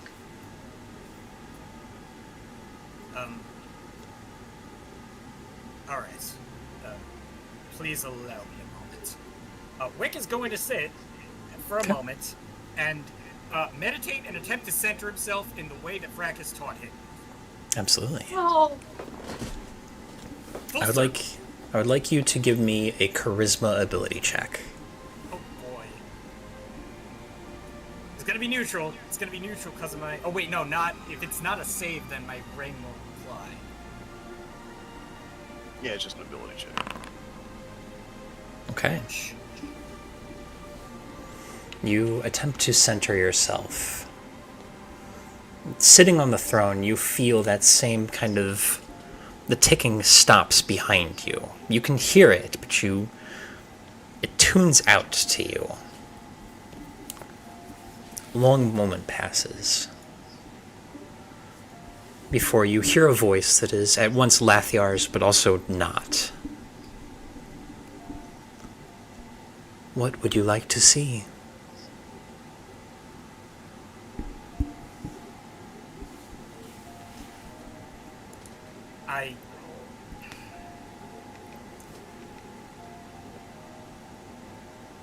I don't know. I came here only with a theory. One that has been pursuing me on this path ever since its earliest days.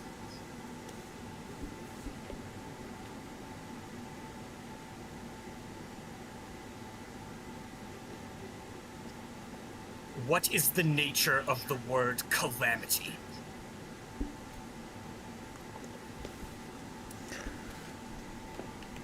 Your focus begins to blur. The rest of you watch as all of the gears begin to slow before abruptly stopping. And they begin to wind backwards. And they begin to wind backwards very fast, before abruptly stopping again.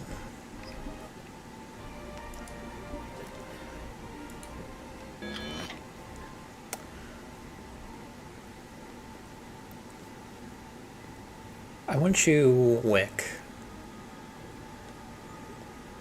to just roll me a d20.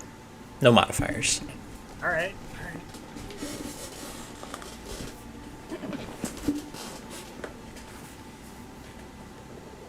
I hit it. It's not going.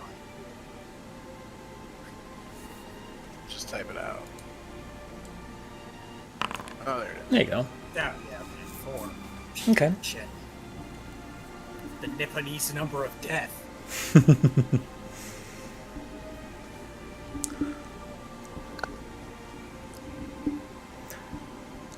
It's not that you are shown a vision. Rather, you feel something join your consciousness. A memory that is not consciously yours, but fits in there so much that you feel like you were there. You see, recalling this, a room atop a tower, spindles of gold, windows along a bay that overlook a small courtyard with a throne and a number of gears set in its center. 3 of the most beautiful people you can conceive of stand in this room. Angelic. Their skin is flecked with freckles of gold. Their robes are long and white, and they both hide and accentuate perfect physiques, angular, constructed. One of them, a man, with long golden hair that flows down past his shoulders, has his arms folded behind his back.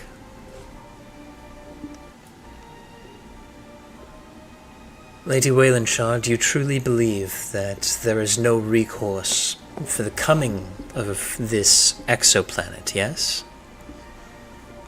And the woman, half of her face, that same golden freck, but the upper half, just below the eyes, is this chrome that only shines through bright golden irises. If we stand against Atropus as it comes, we risk losing all of our research. We wield the technology by which we can avoid this crisis for the best among us and rebuild somewhere else. The third, a more androgynous sort, very short cropped hair.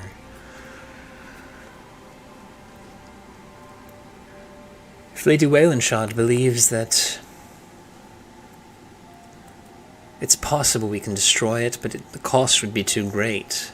If we risk the greatest minds that Mechanus has to offer, I see no reason to throw that away. Rather, we go to some other world, we build there, we have reason to believe our ships can get us there. There's no sense waiting around for the world to die, especially if we're going to die with it. The first seems to grow frustrated. Well, I intend to fight with our brothers and sisters, but I will not stop you.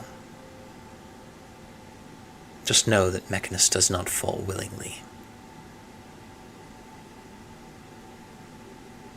And that's where the memory ends.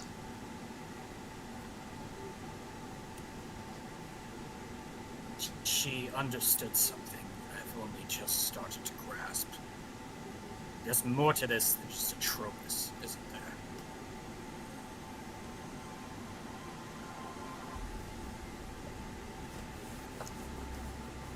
Atropus is part of a mechanism by which Straightkrantz has merely availed himself. How else could it be such that over language barriers, cultures, thousands of years, aeons, so many civilizations, they all fail due to something external, always some calamity. The same word, how could it be so? Something is suppressing us. I must know what is happening. I have invited you for a purpose. Yes. And I come with terms. We have watched forever.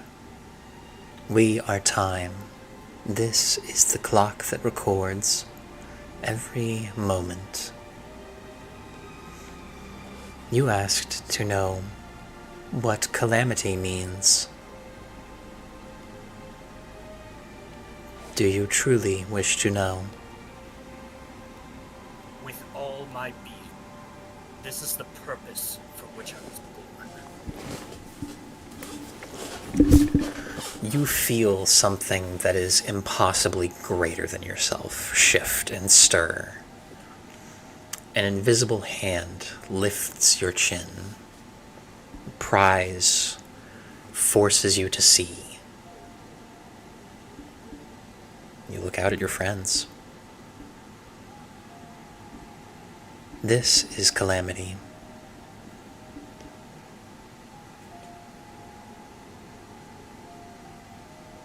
Beings coming together as a whole. Mortality is temporary. Yet, those blessed with its conscience will do anything to maintain it, no matter the sacrifice. Our observers have seen many such calamities. Some brought on by war, others brought on by disaster, natural or not. Some few brought on by this dark star. No matter what, they have one commonality. Someone is always trying to save their own spark, their own moment.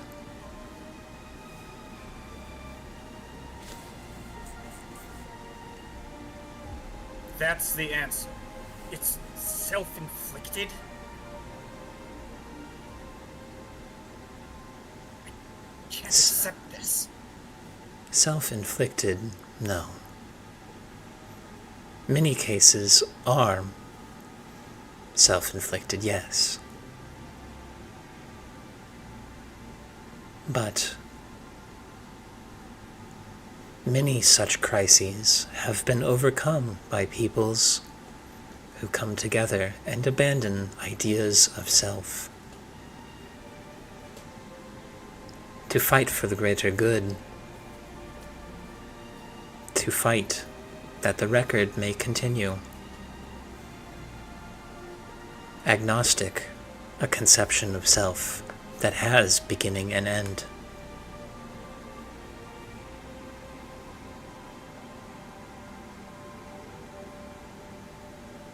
This clock, its home was on Mechanus, and it was the unwillingness to face their own destruction that sundered us.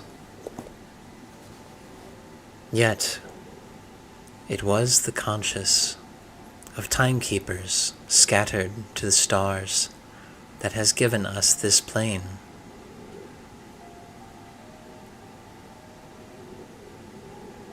We have invited you here, not just to show you that it is these people who hold the keys to calamity, but to ask you to rise up with them, to continue the movements of this clock on your world.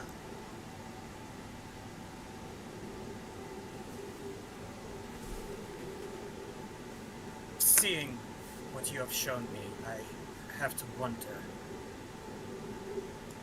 Did the Lady Wayland Shard know what she was doing to us when we were gifted the seeds of the dragons? A soul of order grafted to a seed of chaos. Perhaps this is my calamity. Would you like to see? Yes, please. And once again, the rest of you see the gears begin to whir up again as the feed seems to move forward again. And you see, Wick, in your mind,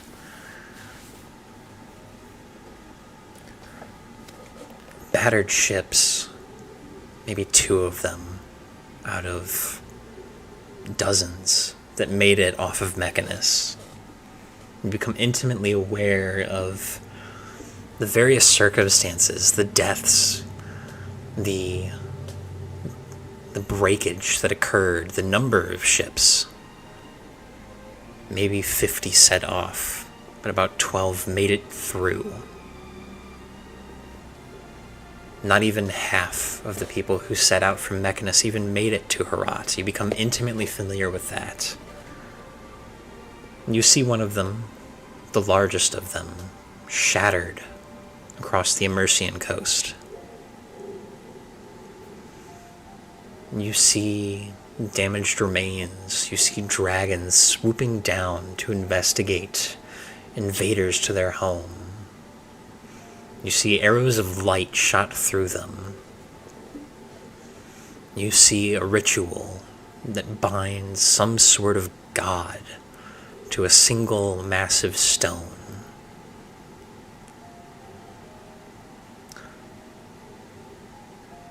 You see the once angelic visage of Waylandshard, the architect of the exodus from Mechanus, wasting away, her skin sloughing off in chunks. And you see a number of other, both the various solars and angels from Mechanus, but also the Warforged,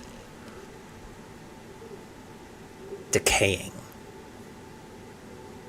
Entropy taking hold of them.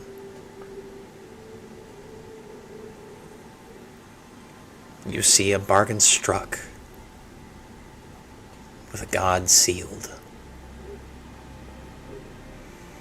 And those eyes, piercing gold hidden behind the chrome, slowly change color.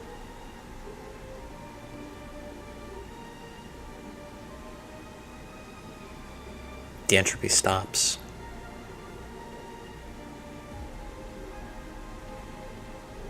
For everyone.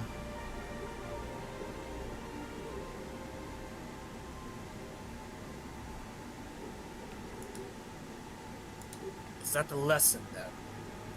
We should have perished rather than continue. Do you believe yourself to be conscious? Yes. Hope so. I've been told that my consciousness was merely an accident of fate.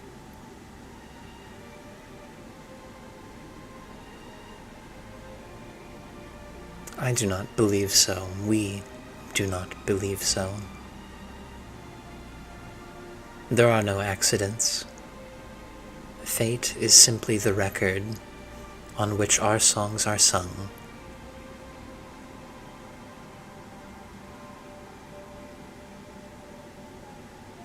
If you are here, it is because it was ordained, necessitated by the flow of time.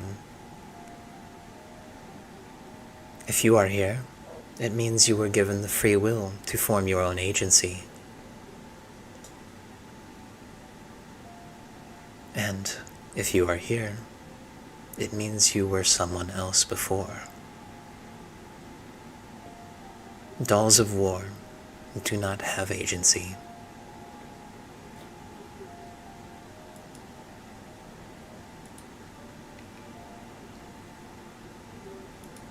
I can promise you this much, at least. Whether or not I leave this world with your aid, I will resist the chaos with every cell of my being, even should I perish in its pursuit. I will dedicate every fiber of my being to bringing order to this world. It is the only thing I can do. Then, you may start by returning order to the shattered remains of Waylandshard's timekeeper.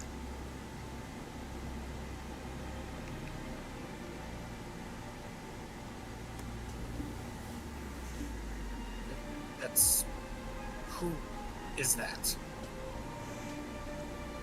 Or what? I don't understand. In each world, each plane, we are able to record. We dispatch a timekeeper, a machine of perfect order. The one on your planet, Herat, was nearly destroyed in the transmission,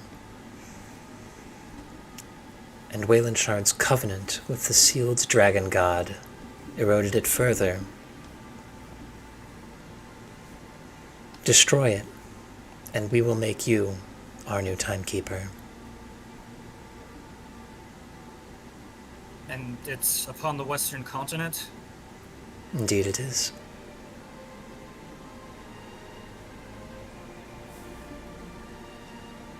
Then this proposal is acceptable.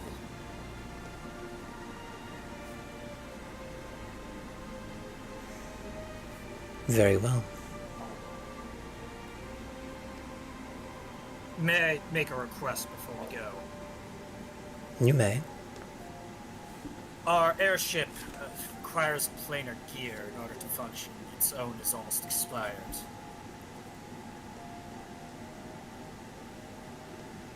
You will find what you seek in the Timekeeper's tomb. I see. Then our business is concluded. Very well. Should you need us yet further, simply search yourself. You have been recorded on the wheel.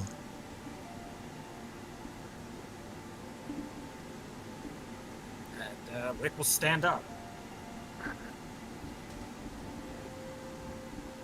Well, what happened? I've received a job offer.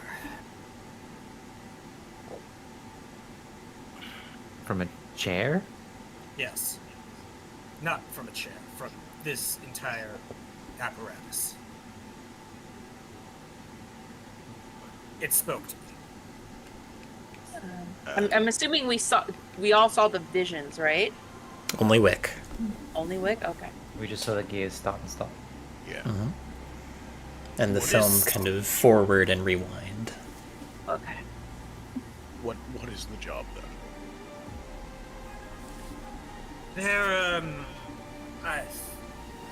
How do I begin to explain this? I've received a lot of new information.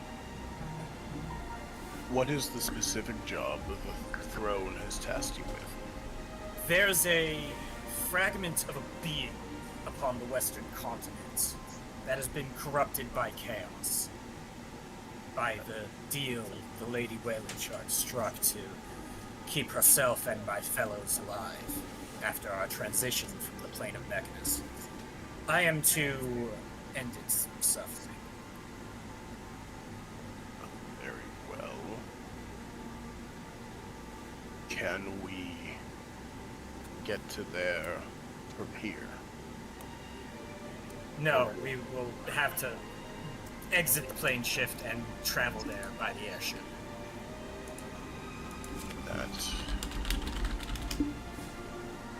That'll take a considerable amount of time. Yes, we should not postpone the offensive any longer, I don't think.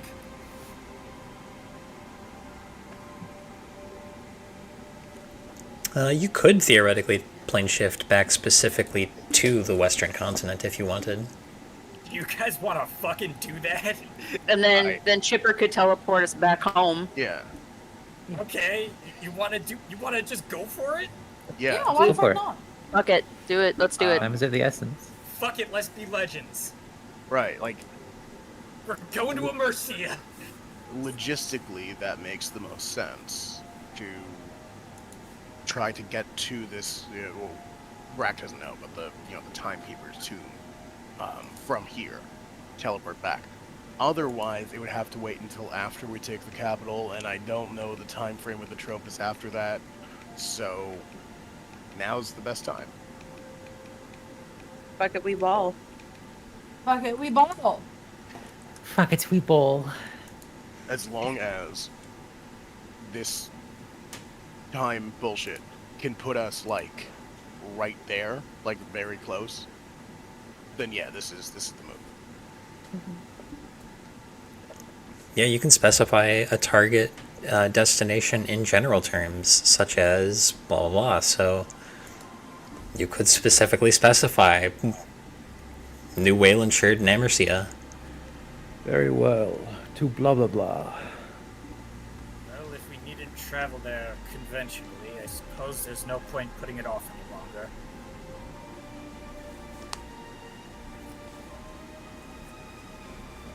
Chipper, Alright. take us away. What spell level is plane shift? 7th. Let me double check how many 7th level spell slots I have.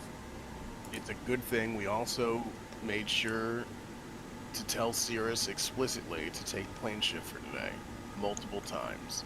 Mm-hmm. So Yeah. you only have one 7th level spell slot. You do have an 8th level spell slot if you want to just cast it. Yeah. Yeah, let's do it. Let's do that. Alright. Use your 8th level spell slot to cast Plane Shift again. And slowly the bits of stellar fragments fade out of view. The last thing to fade is the ticking of the astral clock as it fades out of existence, and instead you guys feel the kind of cold embrace of a seaborne wind.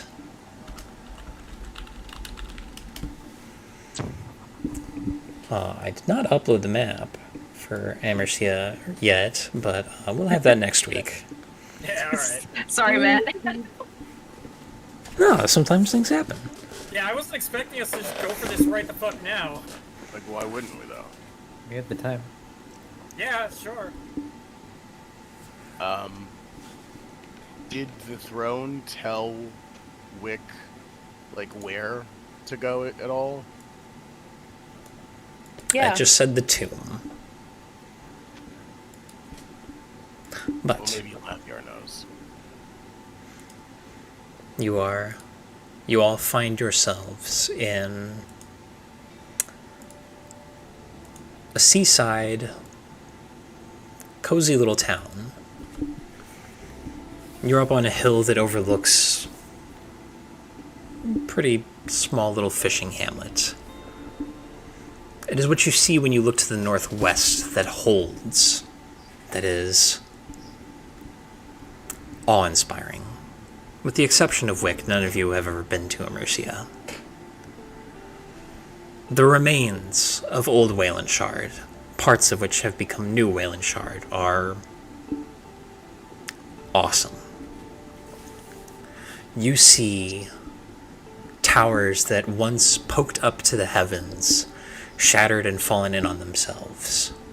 You see massive structures of brass and copper that have collapsed in on themselves.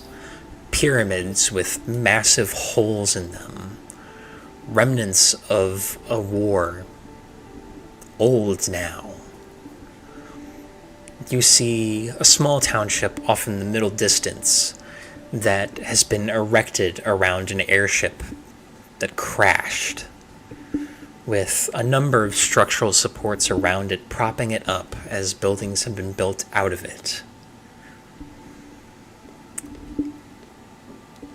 Farthest off, but easily the most apparent, is a stone cylinder that is easily a mile across, that reaches easily a mile up, and would block much of the horizon had it not been split clean in two, right down the center.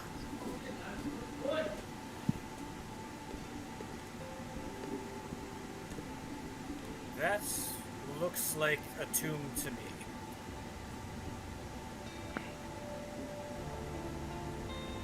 Oh boy. We're in for a walk.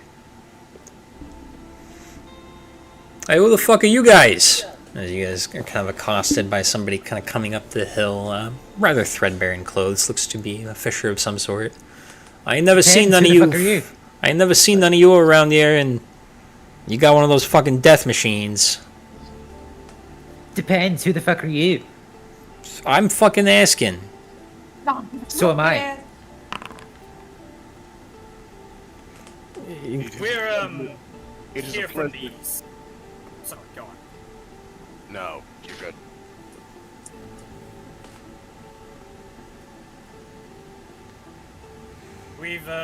We've just landed here. You're not here to murder the entire village, are you? No. Are we? No, I'm just here to do a job. Nikki, you're not muted. Also, the Shining Dagger is not in the show. Nikki, you're not muted. Muting her for now. Hello? You're not muted. We could hear that. You're talking about 9:30. Oh, wonderful. Anyway. What kind of fucking job you here to do? I'm cleaning up an old mess. Do you know? That ain't anybody I know, is it? No, that depends. Do you know anything about a very old tomb?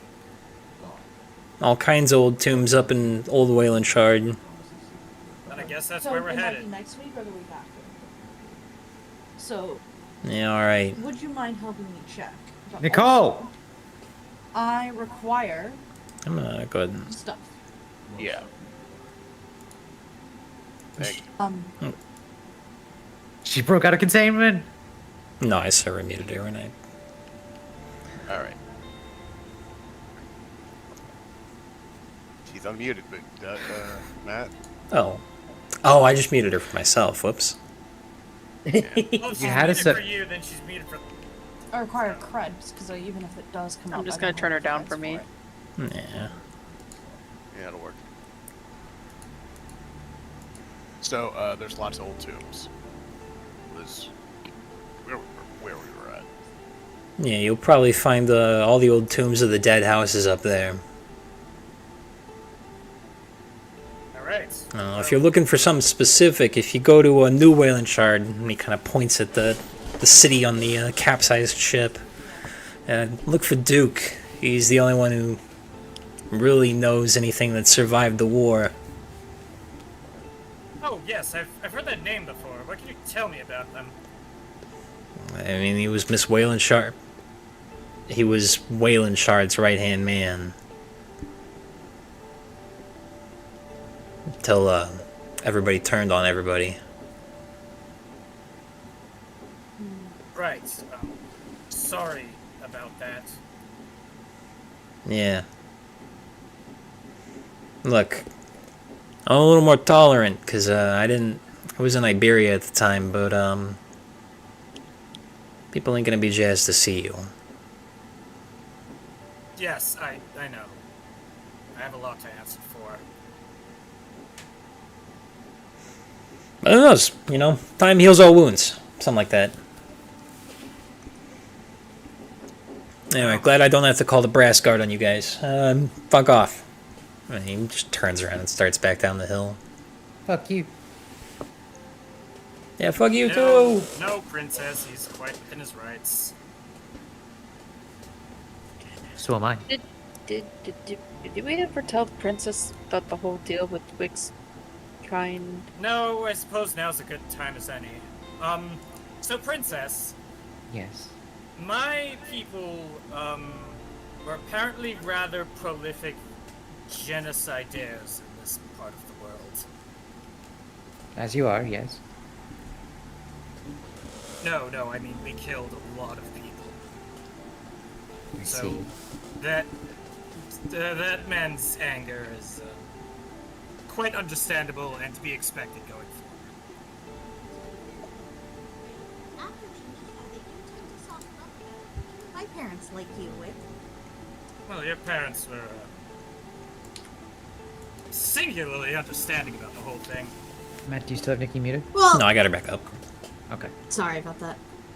No, they do like you a great deal. And If I'm to turn this around, I will have a lot of houses to clean. Didn't Dipper's mom like almost at the sight of you, Wick? Yes, but the main takeaway is that she did end up being okay at me. You know.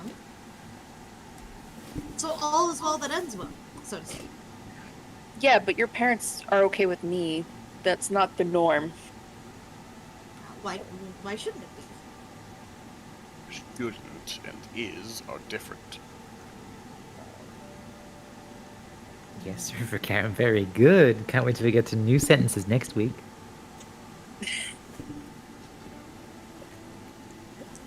Anyway, Well- it might be best for Wick to try to keep a low profile, considering we don't want to be run out of town as soon as we get there. I'll try, but it's going to be a lot different than in Dog. For sure. People there don't really know what to look for to spot someone like me. Here, It's part of the culture. Right. Look, I will improvise and I'll deal with it as it comes. I will have to employ my winning personality. Okay. Rev up charisma rolls. How's your charisma stat looking, my guy? It's 8. Fantastic. That's the correct number that it should be. What do you mean? Wow. Anyway, we should, I guess, get started. Let's go on with Indeed. it. Upward. And I think we're gonna end a little early there because I, like a fool, prepped mostly for Shadow March stuff. That's fine. I'm sorry, but No. Shadow March. No. Our bad. This just means that I can skip a prep week when we go to Shadow March. That is true. I legitimately was not expecting us to just gun it for this. Me too. Why not? Why Yeah, I don't I feel like like it makes was- complete sense. I don't know, I feel like we just kind of set up an order of operations here and you've blown past it. No. Wait a but second. Orders of order- operations the are for losers order who of- don't the have order of spontaneity. The order of operations for right now was hit stops. This is side quest time. This Wait is a second. go little places before the big fight, and we're going. And we're doing. Yeah, in Vrax's this case, here. the little place is an entire other continent. Ah. If Magic. Vrax's here, and I'm there, who's watching Top Up and Gup? Oh, Helga. Kevin. Oh. They're with their traditional babysitter. Yes. No, that would be Air Shack.